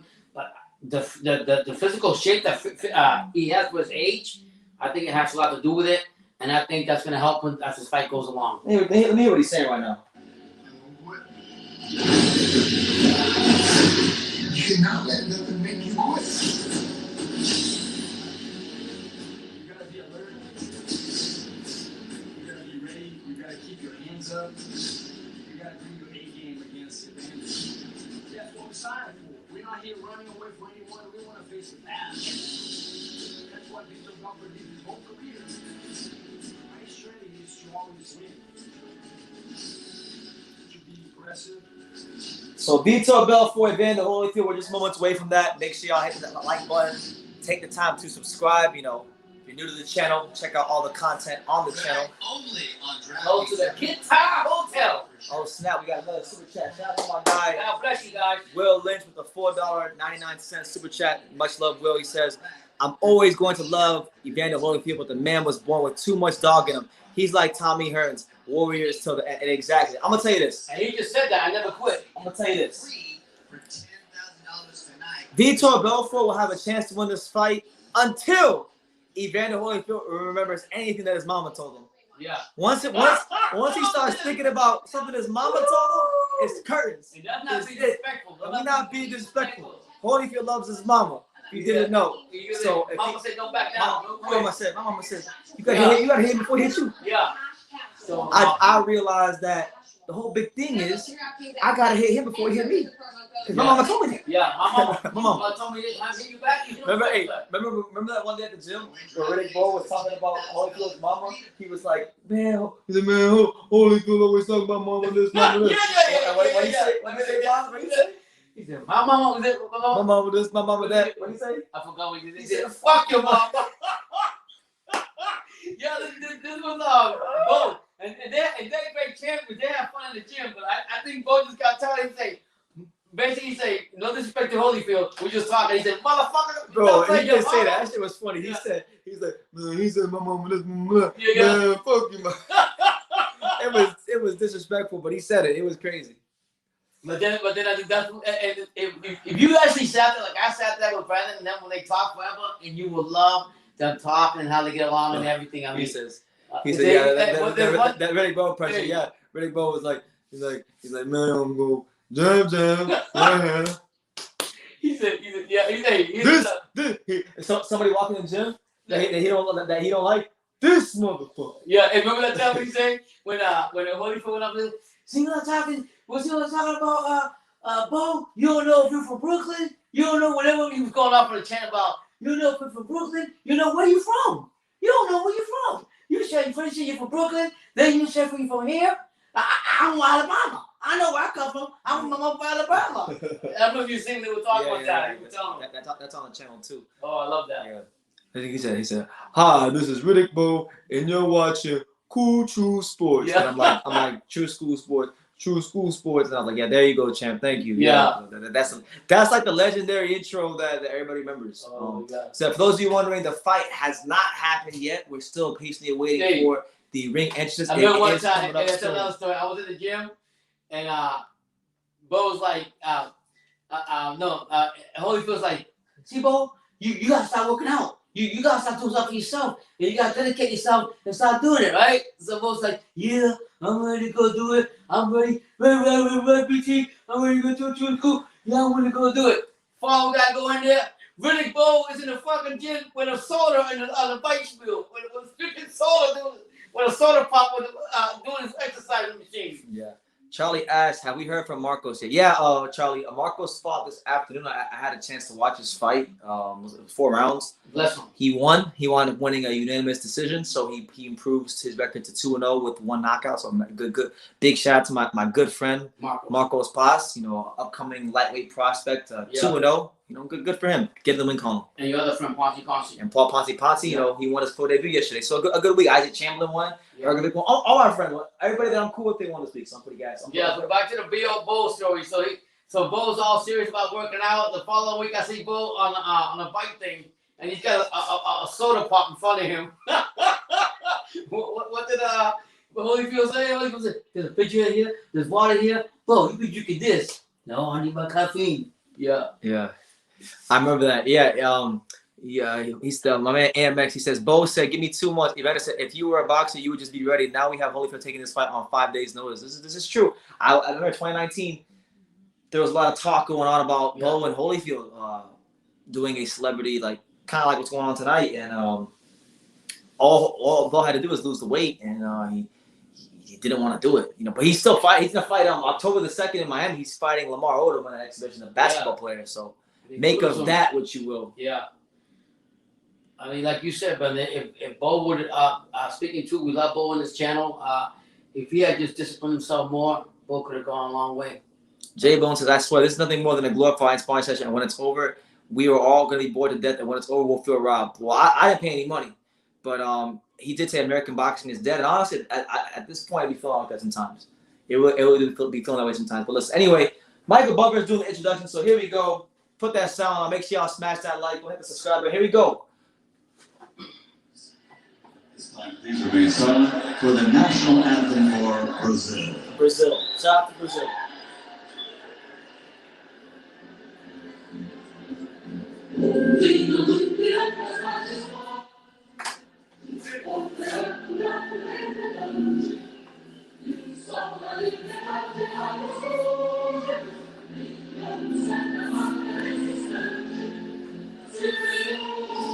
Get your last minute fight predictions in. Yeah.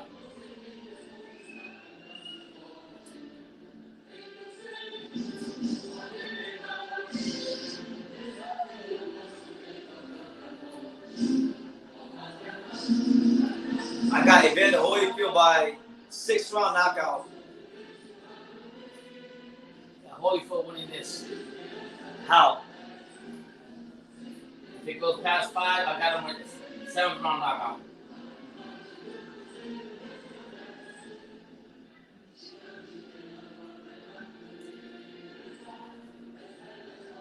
Big country.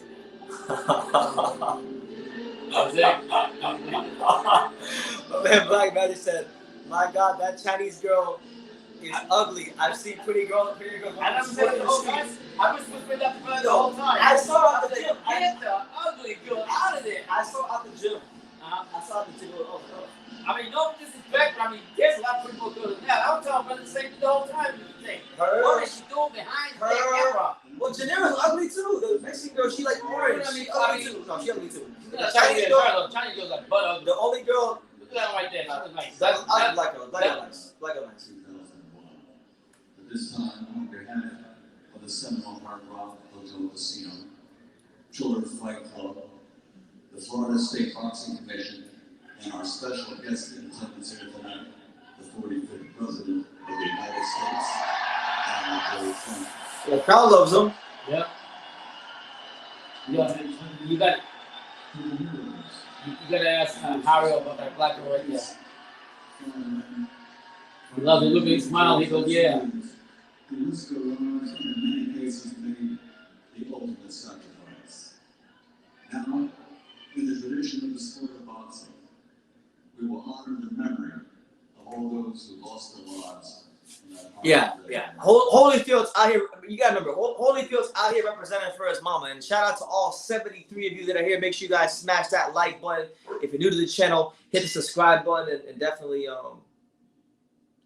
check out all the content home and be quiet.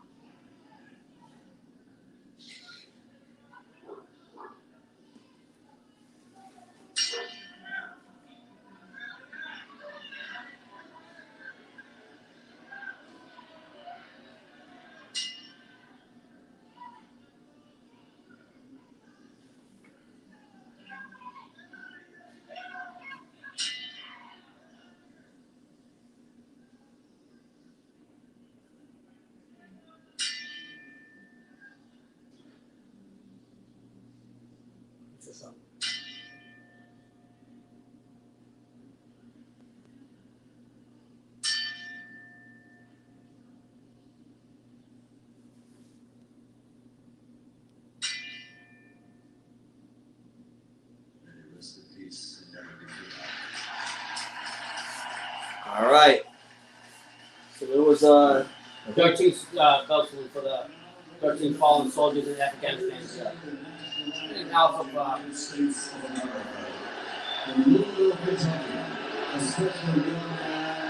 USA! USA! Let's go too!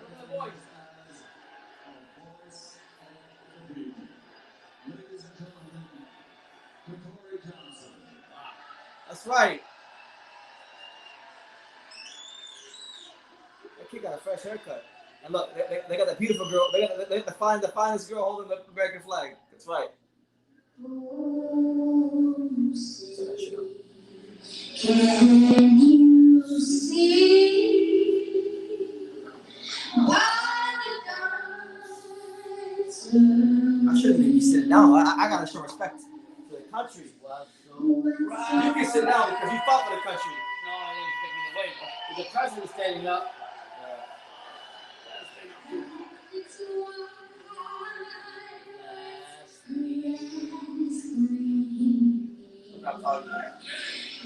across the streets and bright stars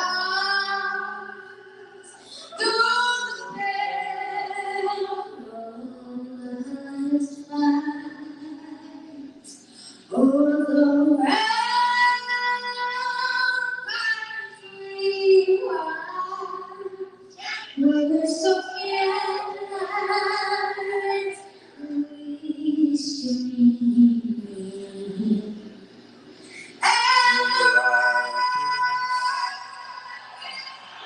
Look at that power. Look. Kid is singing, man.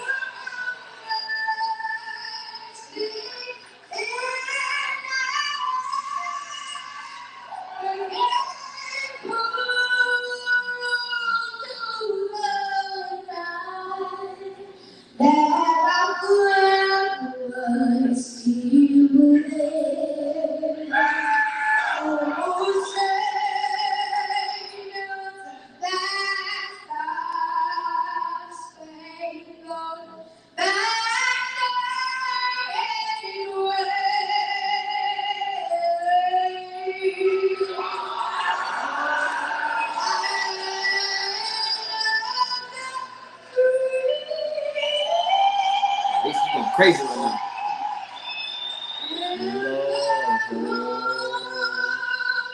Of the bread. Let's go.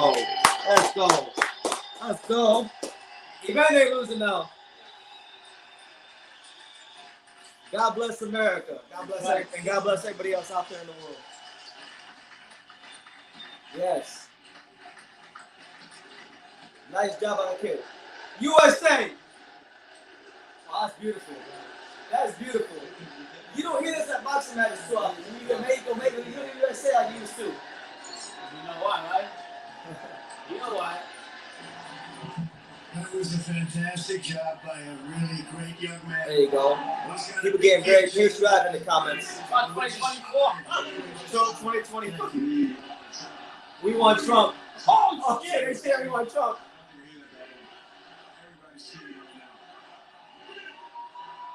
Oh shit,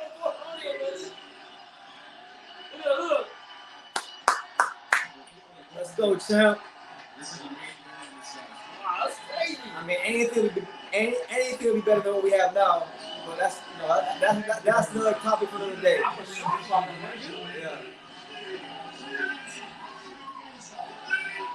Thank you very much, everybody. Thank you.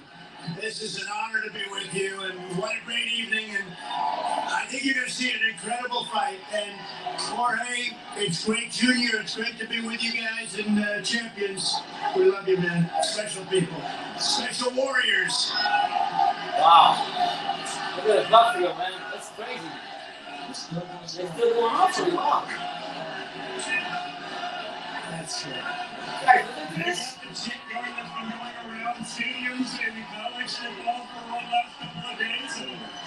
He was saying that him and Joe Biden fought in a boxing match. He said he would knock his bitch ass out. So we're going to see a great fight tonight. I want to see that. I think so. Good ones. That last one was. I think it's going to be a shoulder. You think it's going to be? Well, you've been calling him very accurately. I think this is going to be a shoulder. You're right, because Vitor is very explosive. Yes, he is. He's always and two warriors. Very exciting, isn't it?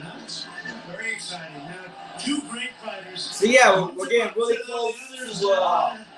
Hey, I'm not gonna lie to you. This has become a bigger event than I thought it would be. Easy, yeah.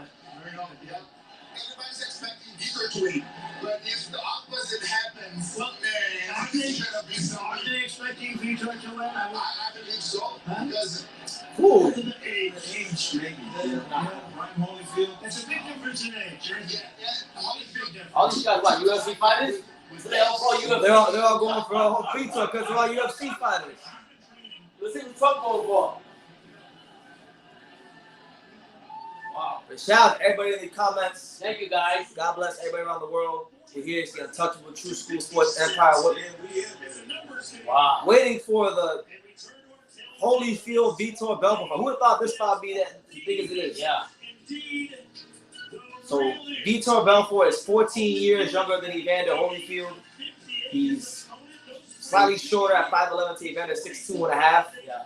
He's roughly 19 pounds lighter than Evander Holyfield, and he has a 2-inch reach disadvantage. So interesting fight on paper. 8 2-minute rounds. We'll see. Yeah. We'll see whose gas whose gas tank holds up. Make sure y'all smash that like button. Great national anthem. That I forgot the kid's name, but that kid, little kid, God bless him. He was singing his ass off. President gave him props. Vitor Belfort, how are you feeling moments before you take this ring? I mean, this has been long waited. How are you feeling? Amazing. I'm impressed. I'm so excited. Now, we all know you were originally supposed to fight Oscar, and now you're fighting Holyfield. Has that changed anything in the way that you approach tonight in your fight? I'm fighting a bigger man. I'm very excited. Fighting the greatest heavyweight of all time. I think I'm dominating the division, so it's a blessing. Now, is there anything that you feel right now that you can tell us? Because I think it's so crazy. You've never been able to really talk to fighters moments before they take that stage. What is going through your mind? Well, more or less united America. It's time to make a change. 9/11. So many people are going through trial right now. I want to pray for all the families to be affected. Let's unite. Let's make America great again. Thank you. Oh, Vitor Belfort.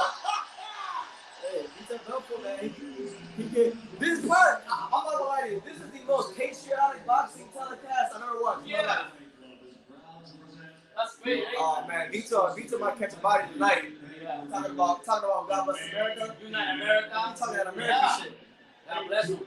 But shout out to everyone here all across the world. I got Holyfield. Holyfield gonna I do got it. Holyfield too. Wow. He fought for the country. He's fighting for the honor of his mama. Yeah, and ain't no great country like this in America. You got people from Brazil and other countries that appreciate that. We as Americans gotta appreciate that. I love this guy right here. And God bless Sam Burgos, yo. Guys is working his ass off, refereeing all the fights in Florida, and he gets to referee a big fight like this. God bless him. Here comes Vitor. Yeah, finally the main event. You got all dressed gold, green color gold, come up in the room. If Evander Holyfield comes and any sort of gossip, it's over. He's got the record 12 finishes. If Evander Holyfield comes with the gospel music, it's a wrap. I'm telling you right now. Yeah. I'm telling you right now. Come on, Holyfield, the real deal. Come on, champ. Come on, champ. Derek, shout out to Derek Santos. So everybody rooting for Holyfield. Let me get a Holyfield in the chat. Here comes Evander. And now coming to the red corner, the 6-time world champion. Holyfield, the real deal. Yeah. He look focused. Yeah. He ain't playing. Love that road, but everybody blue road. USA! That's right!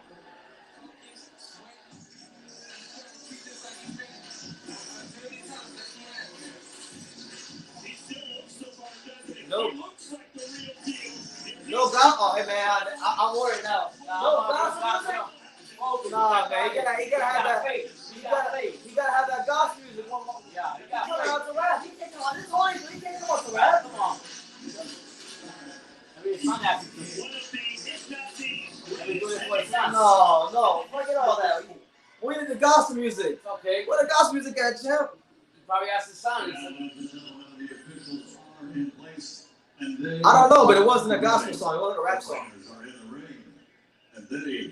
Oh, it's on red trunks. It's not looking good. No. Come on, Brandon, stop being pessimistic. Gospel music. So what? So what? Don't be pessimistic. I'm not being pessimistic. Pessimistic. He didn't come up with gospel music. So what? He got his face in his He's heart. always playing the gospel music. You don't need to do that. You know, he's got God in his heart. He always comes with gospel. Introducing first, fighting out of the blue corner, wearing gold with white. Official weight, 206.2 pounds. He'll win. Professional. Oh. Who's it? Holyfield. Damn right, Holyfield. But as a mixed martial artist, his record stands at 27 victories, including. Hey, Derek, you killing it. They said they got pregnant income girls in there. Black girl was pregnant. Yeah? Wow. UFC World Champion. Here's Vitor, the Phenom. Here we go, man. Here we go. You're looking good, Derek, man. You go, Derek. Shout out to God. Shout out to Evan Holyfield, the son of the Holyfield looks serious, though. The red trunks on. 29 big knockouts. He comes to us from Atlanta, Georgia, USA. He's a 6-time world champion. The former undisputed cruiserweight champion. That's right. He was the former undisputed heavyweight Someone said, champion. I never so anxious for a fight. I'm kind of anxious too. Oh my God, come on, Evander. Don't do it, Brandon. Relax. Jack off behind him. We got this. The legendary. Holyfield's got this, baby. Respect the Belfort, but Holyfield got this. The real deal. And Evander Holyfield. People love him. Everybody loves Evander, and nobody had a better career than him. I would say there's almost nobody. He's such a fan of himself. Here we go. Smash that like button. Here we go. Just a great representative also. He's a good person. So both fighters are touching gloves right now. And a great work ethic as well. I'm sure, lose. I think you're going to learn a lot. But the first shape, better shape. Yeah, oh yeah. First minute's going to tell you a lot. That's true. We're going to see what's happening. Both fighters back in the corners right now. Here we go. Here we go. One thing I'll say, Vitor looks very sharp. Doesn't he look sharp? All right, so round one. Here we go. Round one. Evander in the red trunks, Vitor in the white trunks. Boy BT. True School Sports. This is the first of 8 2-minute rounds. Evander Holyfield using that jab as a rangefinder. Vitor Belfort looking to make a statement tonight on behalf of the MMA community. Evander right now, you just touching him right now, trying to gauge the range and see how Vitor reacts to certain things.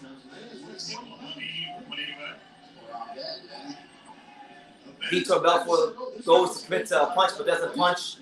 Evander is throwing that left hand out there. And there you go. He throws the right hand and then a left and they all miss. But it's all about range right now for Evander. Just getting that range down. Evander Holyfield bounced on his toes. Yeah. Touching him with that lead hand. Oh, good left hand from Vitor. And eventually he got kind of hurt. Oh no. I think Evander's hurt. No, he's tired out. He's tired. He's gonna tire out. Oh no. No, he's tired out, man. What was that? So the leg get crossed, but Evander don't look good. Yeah. He's gonna tire out. He's gonna tire out. Holyfield with the high here. Oh, good uppercut from Vitor. No! A knockdown! Vitor scored a knockdown on Holyfield. Wow. Oh my God, no. I mean, who can say it is? No! He's having a hard time out there. No! Evander's hurt! No! Evander punch back! Punch back, champ! No! The fight's been stopped! Vitor Belfort with the first round stoppage. Jesus Christ, man. He was not the same fighter. Oh my God. That left jab was very slow. Oh my God, no. This is horrible. He said for the first minute, and you can see Yep. Hey, maybe, man, I think Pete was right. The humiliation rituals continue, man. Oh my God. He got folded up like a blue steel chair. This is horrible. I'm done. I'm done. Evander Holyfield just got folded up by an MMA fighter. I'm done. Boxing is dead. we have Jorge, and he wants to fight you, and I think it would be an incredible fight. Fuck boxing right now, bro. Oh, man, yeah, you fake it in there and happen, This is what it is. Shout out to Vitor, though. Yeah. That's horrible. It didn't even go 2 rounds. It was over. It was over. No, there was no snap. I mean, he had the best left jab. Well, time to start that food channel. Boxing is done. Boxing is done. Boxing is done. Boxing is done. Evander Holyfield just got knocked out by an MMA fighter. I'm done. I'm done boxing. I'm done. I'm gonna turn this into like a freaking vlog channel. This is getting ridiculous. He's still a legend. He's still Holyfield, but that's horrible. Kratos says this shows that TRT is a hell of a drug. You damn right. Freaking this guy's on PEDs. No excuse. That's right. Boxing is done, but food will never be done. I'm about to go eat some food. Fuck, man. Oh my God, bro. I'm done. Like, I damn near want to take. I want to cry myself to sleep. This is horrible. What's his name? Chico Rivas. Fuck Chico Rivas. Shout out to everybody. If you're just tuning in, you're wondering why the hell I'm beside myself right now. Vitor Belfort. I still love the real deal. Vitor Belfort just beat the shit out of Evander Holyfield. Grandfather Clock is there. I'm telling you, I knew the minute he didn't come with gospel music, he was not gonna win. Wow. You can't fuck with not coming out with gospel music. Evander Holyfield cannot come out with gospel music. Whether they got some music or not. No, man. I knew it was over. The uppercut. Yeah. Belfort has the testosterone levels of a 21-year-old. I'm shooting in the parking lot, yo. Yeah. Oh my God. Yeah. This fight cost Holyfield 10 years.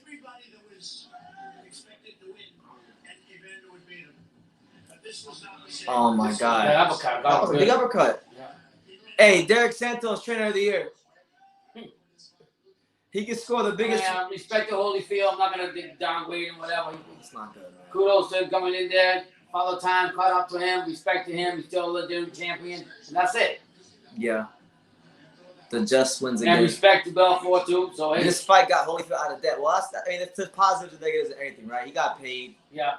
But. So Evander's complaining a little bit about it stopping. I think you probably have to, right? Hey BT, at least you don't get to interview him. Yeah, no, I mean people don't want to interview him as much now, but it doesn't matter. Hey, listen, respect to Holyfield, respect to Belfort. Hey, it happens. He was what, 10 years? That is true though. I mean, Hiro was telling me about this. Hiro was like, yeah, you know, Vitor Belfort on that shit. He's on that testosterone replacement therapy. He gonna win. He gonna beat Holyfield because Holyfield. Man, I bet you would have beat Juice Holyfield. Juice Holyfield would have beat the shit out of him. Oh my God, bro. What the fuck is up with boxing? This is the most fucked up week in boxing. You can't take out your breath, but you gotta. Valdez with the shit. This. Hey, it is what it is. Like, when will it stop, bro? When will boxing like?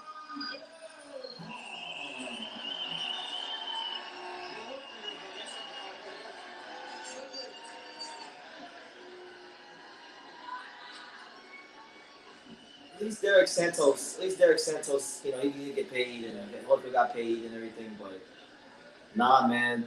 It is what it is, but it's reality of life. Boxing is fucked. Boxing is so It's an old fight. I mean, it's an old man. Who cares? Who cares? It doesn't matter. It doesn't matter. It doesn't matter. The guy's 10 years, 8 years younger. 10 years younger. The reality is. So again, he's quick with the argument. It's a legitimate argument. I'm not out on my feet. We don't want you to go out on the stretch. And that's why I'm talking about. Guys, the game is Florida. The show was happening. We bring in Evander Holyfield now. Here's Evander Holyfield, guys.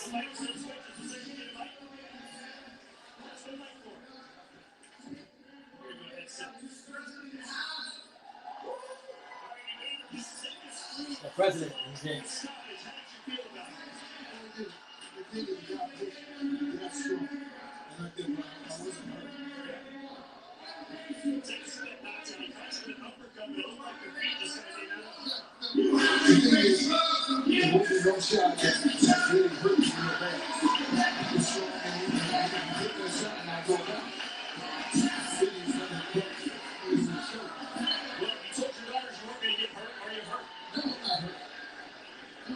So how would you describe this whole experience? Well, it's kind of sad.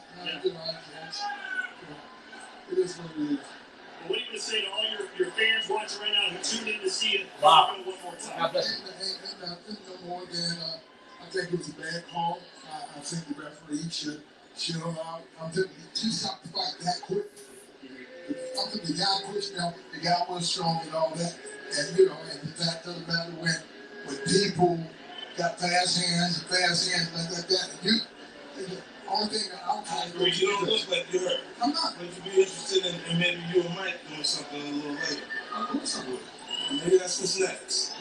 So you got a little taste. How did it feel to make that ring walk one more time? You looked as mean as I've ever seen you. Right. Well, that's just acting. You know. That's just acting. You know. All right. Well, hey, what do you think about Vitor Belfort, though? He's going to stick around this boxing game. It was a quick fight, but does he have some legitimate skills? Well, he could. But the fact of the matter is, you know, me not being able to bounce back like I used to and all that and move around, I didn't get too close to him. We appreciate you coming out, putting your life on, not to say life on, but putting your career on the line. 58 years old, you look better than any 58 You got lost on the record, right? I've ever seen in my life. That lost on the record. Keep saying it, keep it inspiration. inspiration for everybody. You're my all-time favorite fighter. Thanks so much. Thank you. All right. And then we go to Ashley in the ring. Who's with Vitor Belfort. I gotta grab you. Sorry. Congratulations on an epic win. Now, you were known as an MMA fighter, but now you have beat the champ. So can we see more of the boxing? 100%. First of all, I want to thank Holyfield team to step it up. Like I said, I kept you out, kick her out. You know, you bring it, I bring it back, I bring it harder. We get a list of opponents. Get ready, boxers. You gotta come to my wall. Here, three of them, we're gonna mix. We're gonna make this even. We gotta make this even. Champions, don't be afraid of weight division. It's fine. If I lose a weight, a pound, come fight me. Lift that away, let's do it. Besides that, I want to call Ryan here because we got a big announcement. We know that a lot of people make money today. In my knockout, DraftKings, they've made a lot of money. It's great. But we got to announce there's a fight that's going to happen. He earned the respect, but he's still a Disney World kid. And we got $25 million. So we're going to take all. Let's go. Hey, Jake Paul. Call out Jake Paul. I'm going to teach you a lesson. You can be my kid. You're going to meet Daniel over here. Let's do it. Stop running. You're the coach. So Vitor, oh my God, boxing is fucked. Bro. We want to add on. First of all, thank you. You showed the world MMA boxing can be equal. You also showed 40 and 50 are the new 20 and 30. That's the way this world works. And he's not, when he talks about 25 million, we at Triller are agreeing. Who the fuck this guy? A full It's Ryan Kavanaugh. He fight. did one Triller. Vitor versus Jake Paul. 25 million. Winner takes all. It's not gonna happen. No, we're not done here. We'll do 30 million.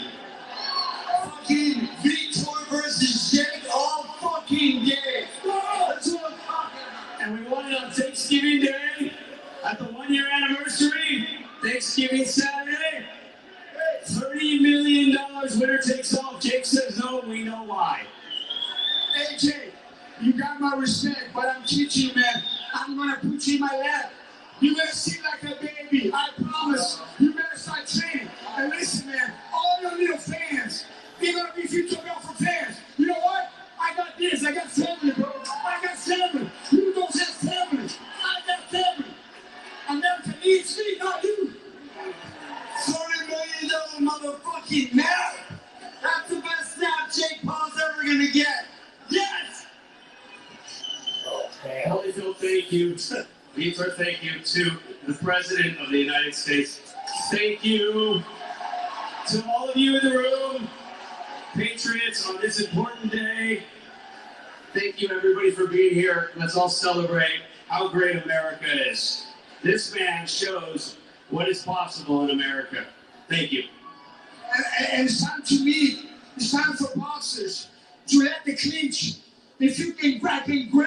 If I can get a hold of you, boxers, you watch. You watch what's happening. Yes. I want to see him fight like a real boxer. He'll get fucked up.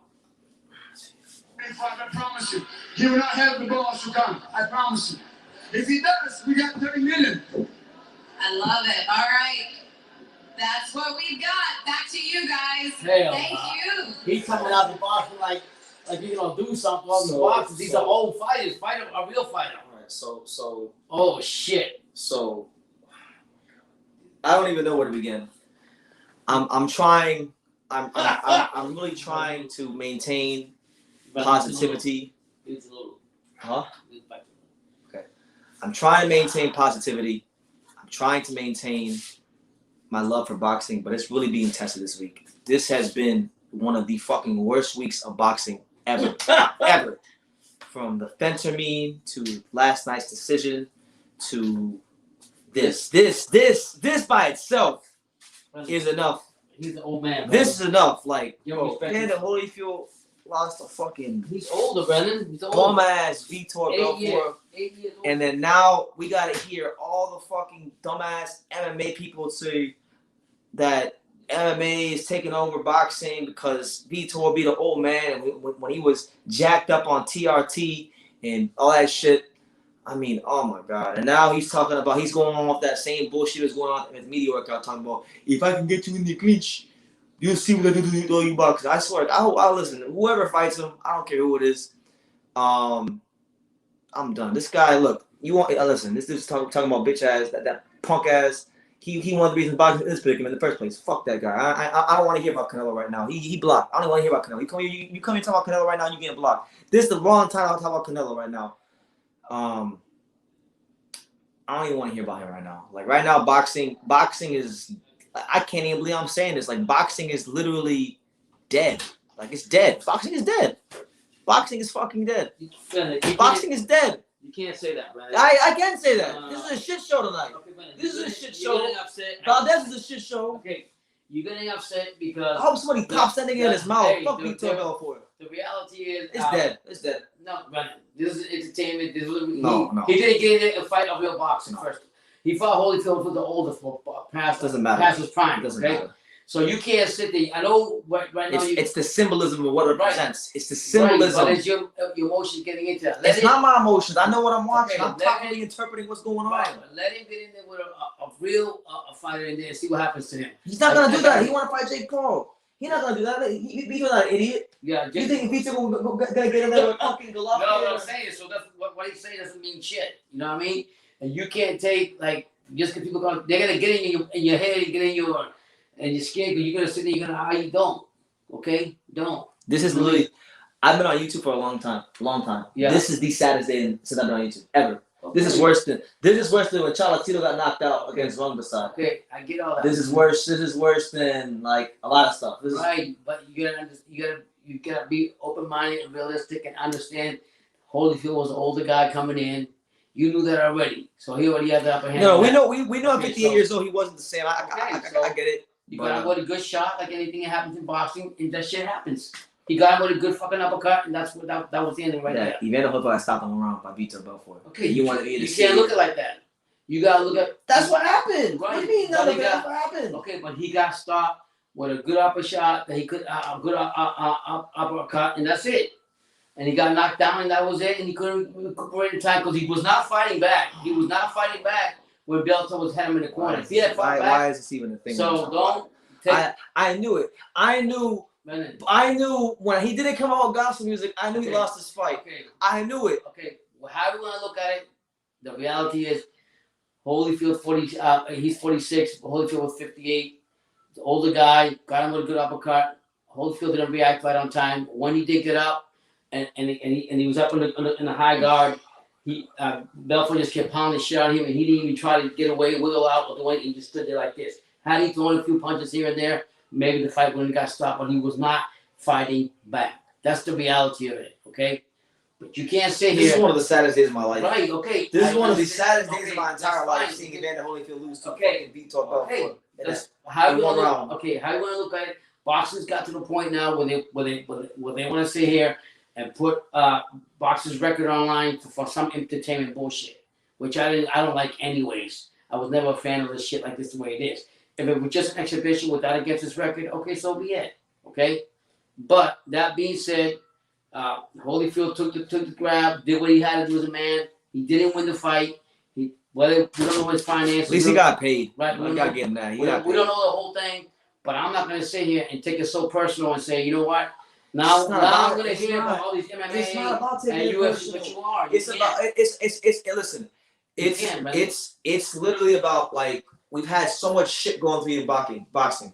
Okay. Valdez, Fenterme, this. Okay, well, right. But this like before any of this happened, the Jake Paul stuff. Okay. I like Jake Paul, but I'm saying like boxing is becoming so freaking diluted. If boxing would just stick to fucking boxing and stop trying to mess with fucking entertainment and all these old farts and all these old actors and all this other shit and stay to the old school shit and just box like I told you, like I told you. I agree. That's it. I'm not. I think you're more hurt, and I feel for you because I'm more hurt to see a legend like Holyfield, the way he looked and everything. But Father Time, the reality, Father Time got with him.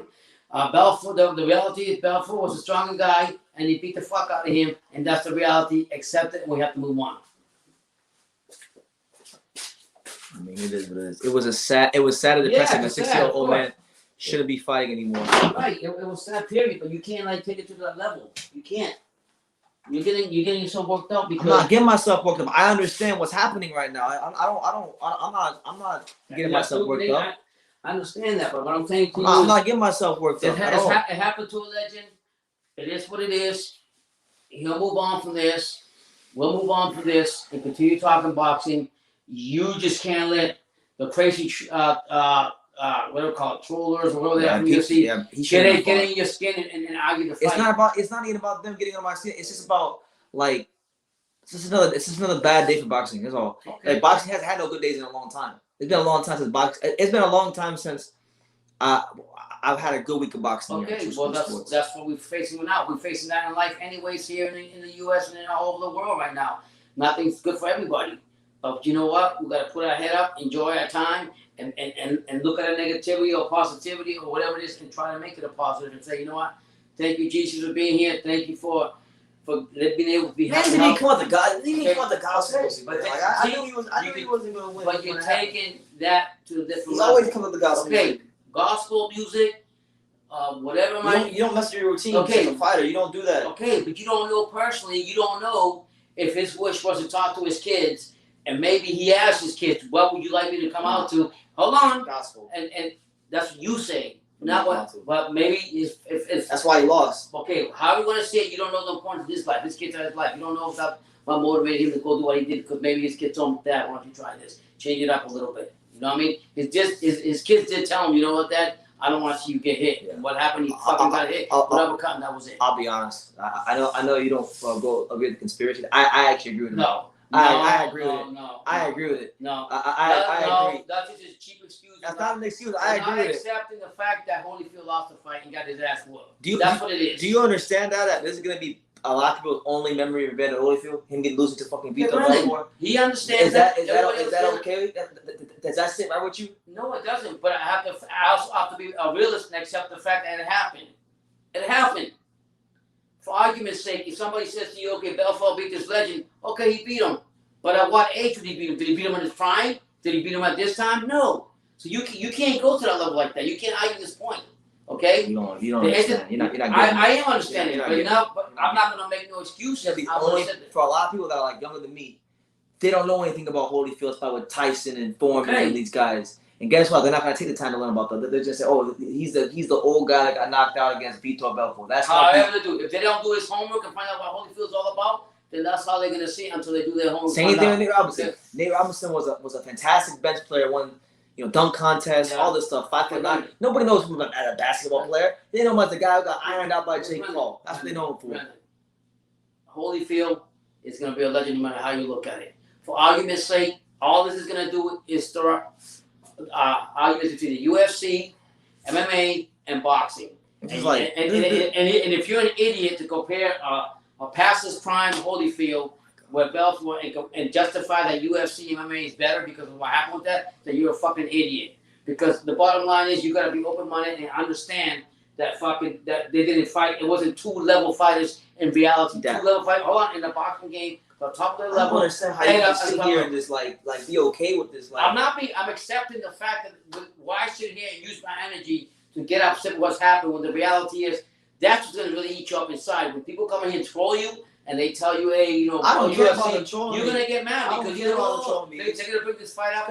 Evander is truly a legend of boxing, right? And he will always be. Listen. But I don't care what you or anybody else says. This does diminish him. Okay. It does. Okay. It does diminish him. Right. It does. Okay. The president of the United States, and he's as old as molasses. A blemish. Okay. He still acknowledged the same thing. Say he was not. He came out and said he was not the Holyfield that he was, and he wasn't.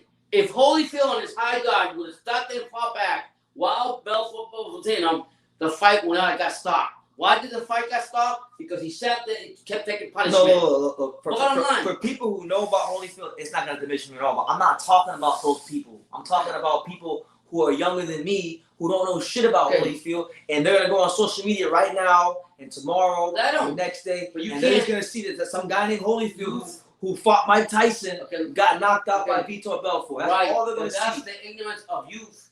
The ignorance of young people that don't know shit about shit, and they're going to talk without having knowledge about the whole thing. You can't just look at this fucking fight and say no.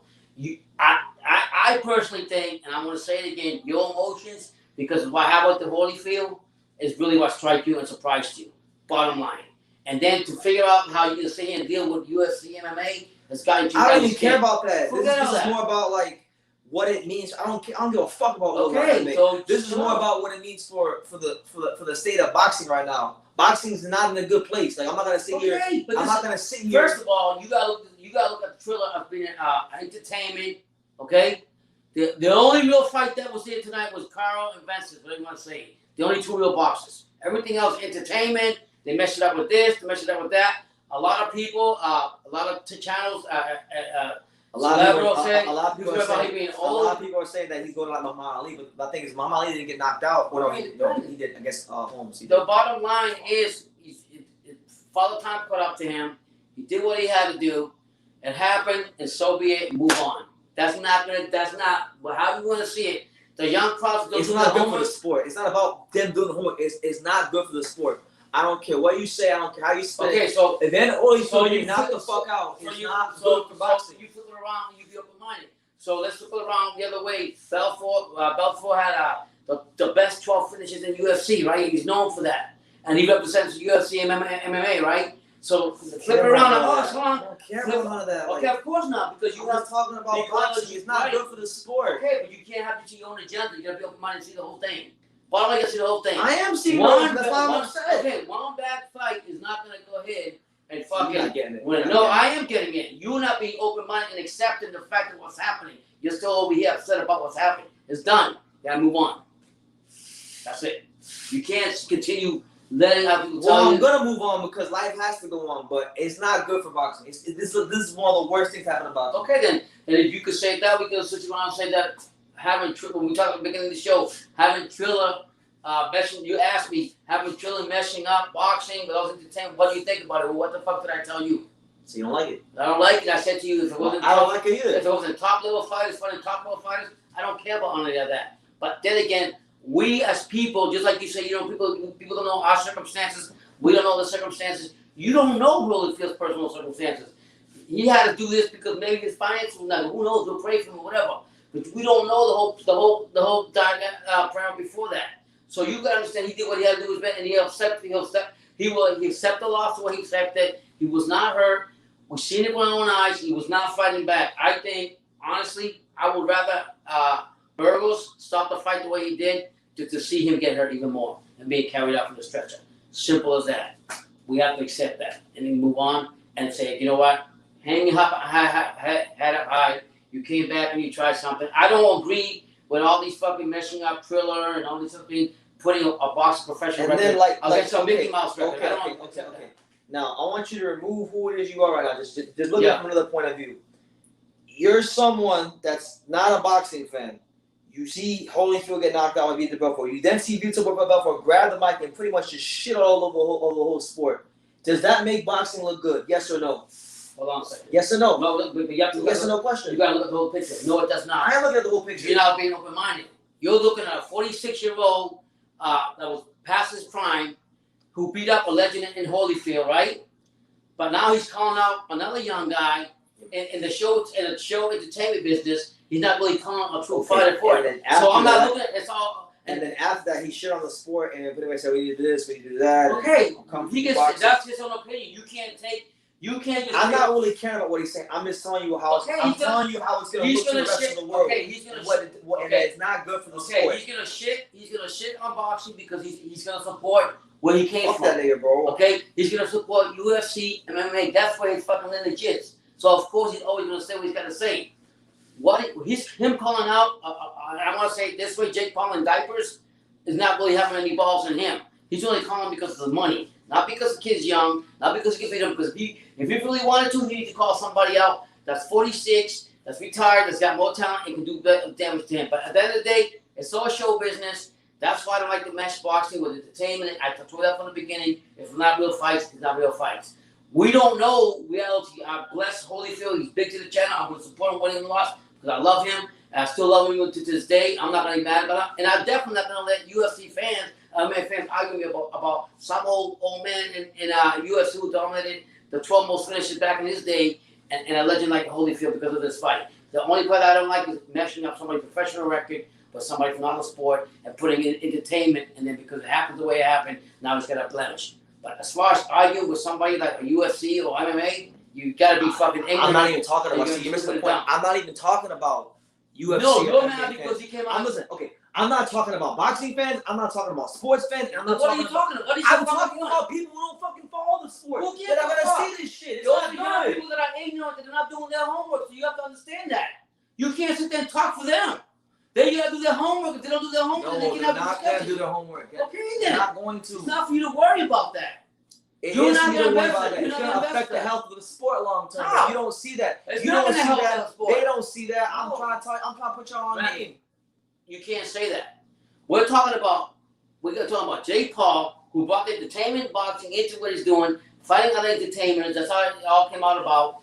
And you got another guy that just went here beat this guy, and you're sitting here that's gonna affect young. No, there's gonna be young people. There's gonna be young people that are gonna read up about boxing, read up about fighters, and be on top of the game like you are. So you can't say that everybody. You're saying in general. I'm actually glad I didn't get a press pass to go to this fight. I would have punched somebody out in the crowd today. I would have went to jail. Immaturity on your part. I would have went to jail. That's immaturity on your part. I'm glad I didn't go. Because you're being immature to the Upset. fact I'm genuinely upset. Right. I'm genuinely upset. Okay, you're upset, but is that going to change the outcome? No.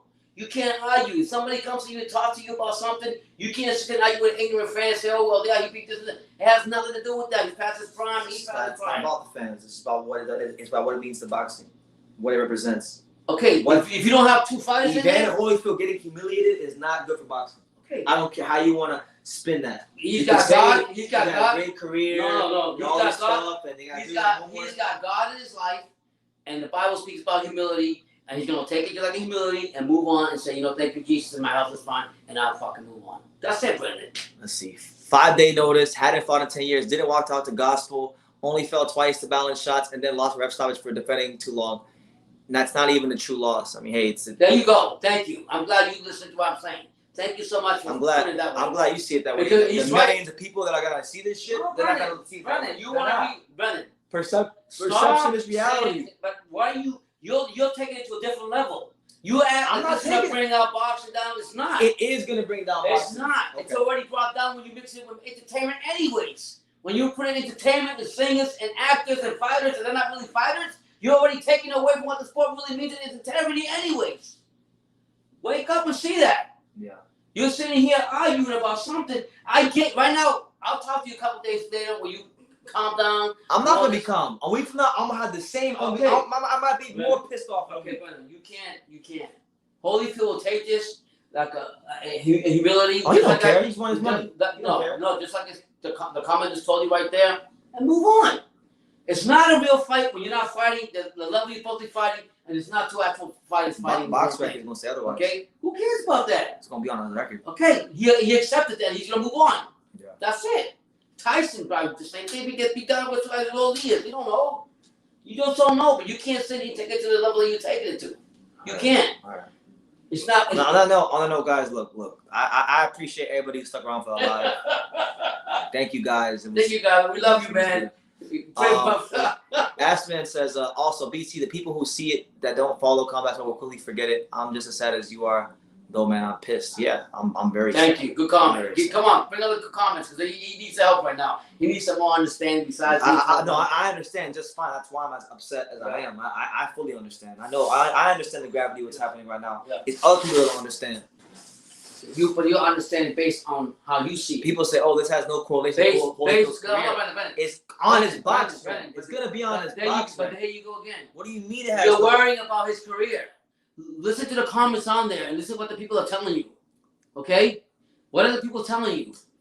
Be open-minded and stop being closed-minded. You have to be closed-minded. Because you're sitting here, your butt hurts because... They're speaking from the perspective of a boxing fan. I'm speaking from the perspective of a boxing fan. So are you. I'm not looking at it that way. I'm looking at it as someone who doesn't know anything, who's just going to see this tomorrow when they wake up on social media, and they're just going to see some guy named Holyfield got embarrassed, and they're going to say, yeah, boxing's a joke. Brendan, if they're ignorant enough to just go along with that, most of the world is okay, ignorant. then you can't. The world is ignorant place. You know, knowledge is being quiet and listening to people and understanding what's going on, and understand that being knowledgeable and understand that silence is being quiet. So people talk, and you know better than that what he stood for boxing and what he's done for boxing. Then you gotta say it that way. We got a super chat from my man Will Lynch. Thank you, Will, for the $9.99 super chat. He says the following. He says, I talk boxing with casuals daily. I showed a friend Henry Armstrong, and it blew his mind. I introduced an 18-year-old kid to Roy Jones Jr. Casuals, don't be ignorant. I get the passion, though. Yeah, man, look. Thank you. God bless you. That's more worth than the money you gave us. He needs to hear this because he'll sit here and he'll take this for personal for days. He won't come out of that show. Months. Years. So hearing you got the comments you're giving him, the support you're giving him is good for him. I'm trying to open up his mind and understand what I'm trying to tell him. It is what it is, man. It's just not gonna be fun. This isn't gonna be a fun week for me at all. Listen, the war doesn't stop. It doesn't stop. The war doesn't stop. No, it's not stopping. I know it's not. I know I keep saying the war. I know the war doesn't stop. You keep telling me it's not stopping. Because you're acting like boxing is fucking doomed. They're not doomed. Boxing been doomed. Okay. It's more doomed. You damn right it's doomed. No, you're looking at it from a close-minded point of view. You need to understand, okay, that's why I don't like this when it first came out. And I still feel that way, Adam, and I told you that in this live. But because certain things like this is going to hurt you because you got a lot of respect for Holyfield, what he's done for boxing, how he's carried himself, and to get a fucking loss from a UFC fighter is ridiculous. It's you know one what? round. Okay, but this is what the entertainment, mentioning the entertainment for boxing is. And if I know you're gonna say it's crazy, but my man Pete, Ordinary Pete, who said that it was a humiliation ritual, I agree with him. I agree. Okay, that's look at it how you can put it in your mind, however you want to see it. The bottom line, the fact of the matter is, he was 58 years old. Everybody's agreeing with you. He's 58 years old. He was past his prime when he first got in the fucking ring. God bless him, he came healthy. His reaction wasn't the same reaction time when it was when he was back a heavyweight champion, when he was at his prime. So of course you're gonna have that. You got a 46-year-old fighter who's 8 years or 12 years younger than he is, coming in here, and you knew he was gonna be a lot faster than he was, and his reaction time. And I'm gonna say it again. Holyfield did not throw any punches when he kept himself on a high guard, and that's why the fight was stopped. And bottom line, I'm glad it did because it could have gotten worse for him, and you would have been more devastated. And I would have been more devastated. You know what I'm saying? So thank God for that. But for you to take personally what fucking this idiot said from the UFC and I'm not taking it. See, I'm not. Again, I don't care what UFC or boxing fans think. I'm not looking at it that way. I'm looking at the long. I'm looking at how this loss will affect the long-term health of boxing. How will this sideshow affect the long-term health of boxing? That's how I'm looking at it. That's how I'm looking at it. Okay, I'll put it like this: until Belfort fights a real fighter, which he's not going to fight, doesn't mean shit. We know what. To me, we know where this legend stands at. It hurts you because you have a good relationship with him. I love Holyfield too, but I'm moving on. I'm not going to say here. Yeah, I'll say this. At least it wasn't like Nate Robinson, Jake Paul knockout, where there was a meme material. Thank God. I mean, at least. I mean, you have to see things the way it is, and people there trying to explain it to you. Okay. What's his name? He says, real boxing fans recognize a shit show when they see it. Fuck the casual boxing fan who doesn't know the history. Thank you. Say that again. I love what you just said. Thank you again. Opening up his eyes. Yeah, anger. When you see me here, this is behind the scenes. I mean, Brett have long talks. The anger you feel is a passion. Is a passion for the sport that you have. Nothing wrong with that, but you have to understand the industry doesn't care about the legends. No. Boxing industry, forget not just the legends. Let's take it a step further. The boxing industry doesn't give a fuck about anybody, not even their own thing. If these promoters could sell their daughters off and they'll make some money to sell tickets, they would do it. Like that's what we're at. Listen, we already know boxing. We know how it is. We already know. We know when the boxing, the integrity of boxing fucking sucks right now. As far as when we see fights, we know that fighters should have won. It always has. So I mean, this just adds. But I'm not gonna. All the comments you're giving to BT right now, it's gonna help him to understand what I'm trying to tell him. And I'm a father, and I hate to see him like this. And I'm passionate too. But I've went through the years. I already got a bad fucking heart. I can't sit here. He can't get upset. But I do worry about him because he is very passionate, and he'll take this to his grave for 2 or 3 weeks. I'll tell you this. I'll tell you this. The Carolina Panthers lost Super Bowl in 2015. I'm still not over that. Fuck. That was 6 years ago. I mean, so I'm still upset about that. So for you guys, Cam Newton didn't die for the fucking ball. The comments they tell you, casuals don't know what the fuck's going on. The history, they don't know the history of boxing. That's how you gotta look at things. You have to always put it two ways, Brendan.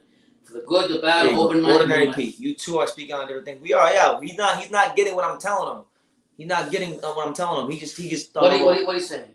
We're speaking on different things. Like, yeah, I'm thinking from the point of view, like my son is saying is that because the younger audience is going to read up something or look at Instagram or social media and stop bashing boxing because of it. No. Ordinary BT is being realistic about the sport, and Pop is talking about how to deal with it, but he also says Pops is right, but BT is right too.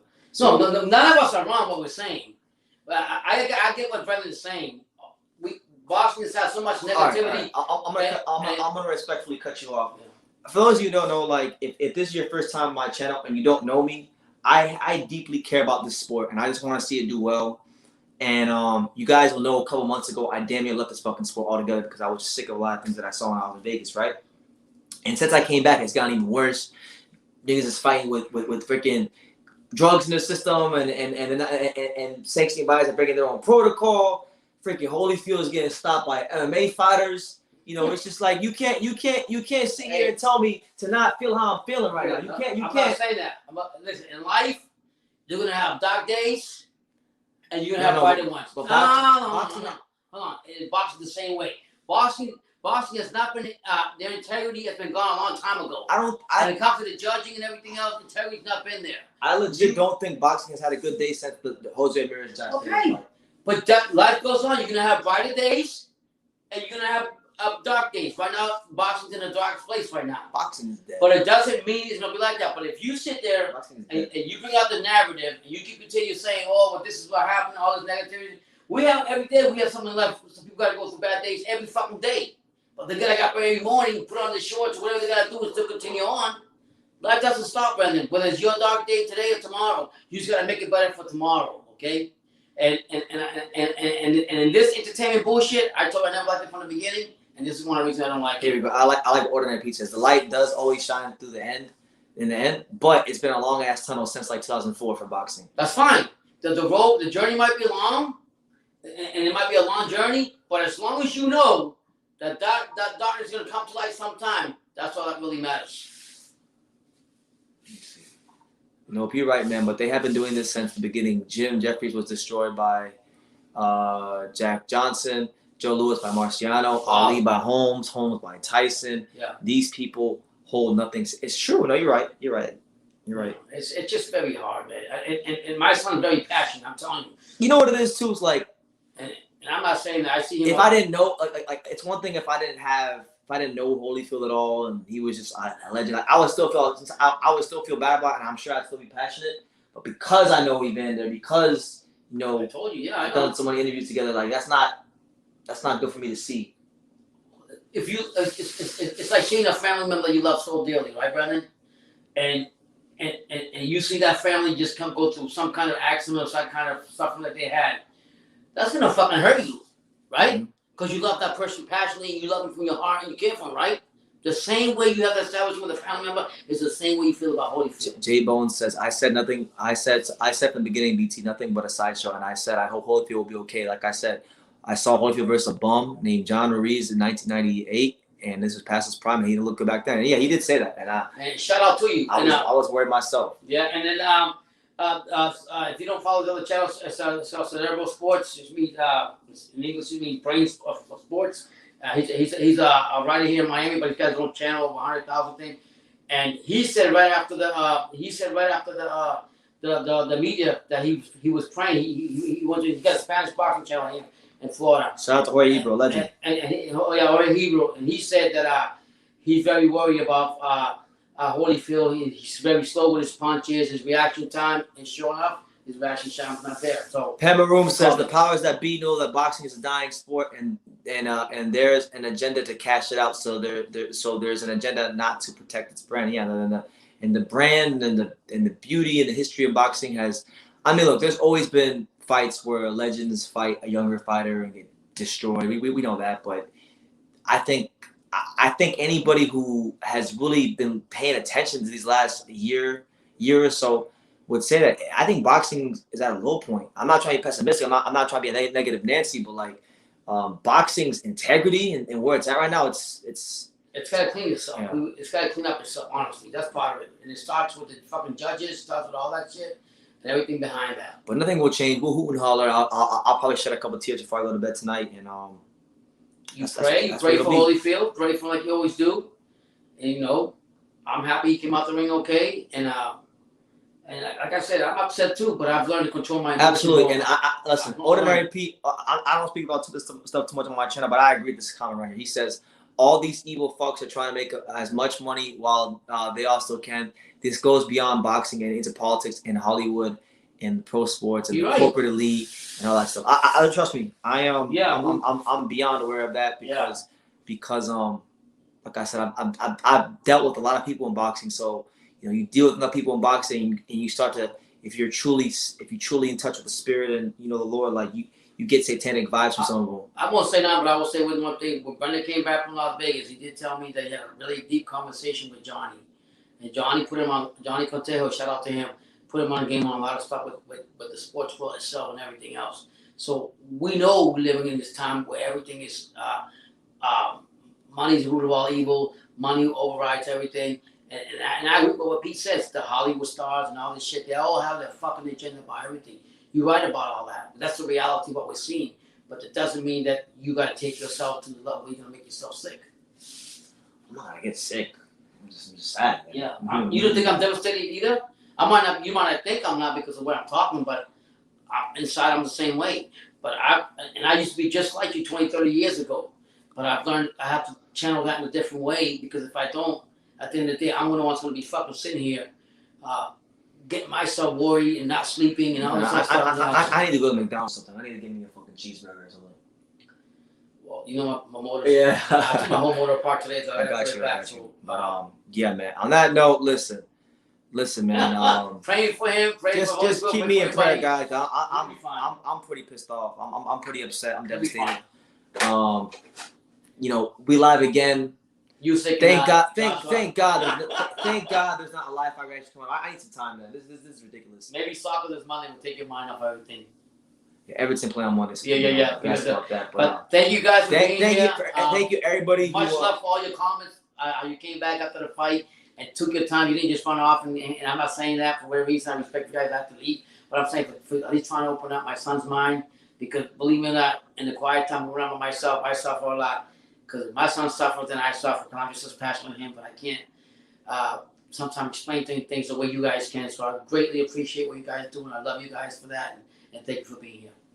Yeah, thank God. And I'll read this last comment. I'm glad BT didn't get a press pass. He would have hurt somebody there. Truthfully, look, that's why they say God don't make mistakes. You know, he knew that Holyfield wasn't going to win that fight, and he knew that if I was there and somebody so much as looked at me the wrong way or said something wrong, it was going to be.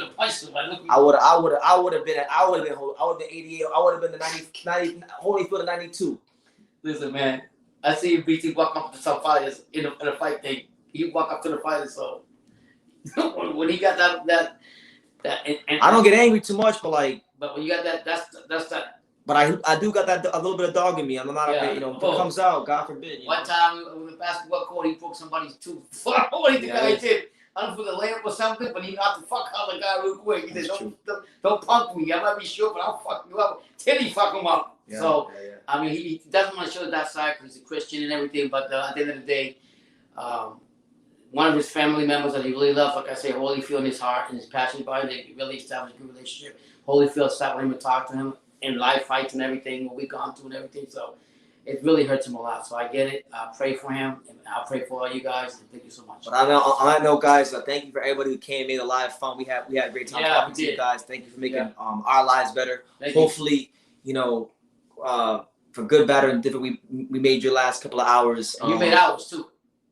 Hopefully made your life a little bit better for these last couple of hours, because you guys certainly did for us. So on that note, you guys take care. God bless. I'll be going live during the week, probably Monday, probably the next live fight reaction won't be till September the 25th for Joshua versus Usyk. So I'll see you guys then. You guys take care of yourself. God bless. Like I say in every single one of these videos, you could love me or you can hate me, but I'm just giving Daniel. So until next time, take care.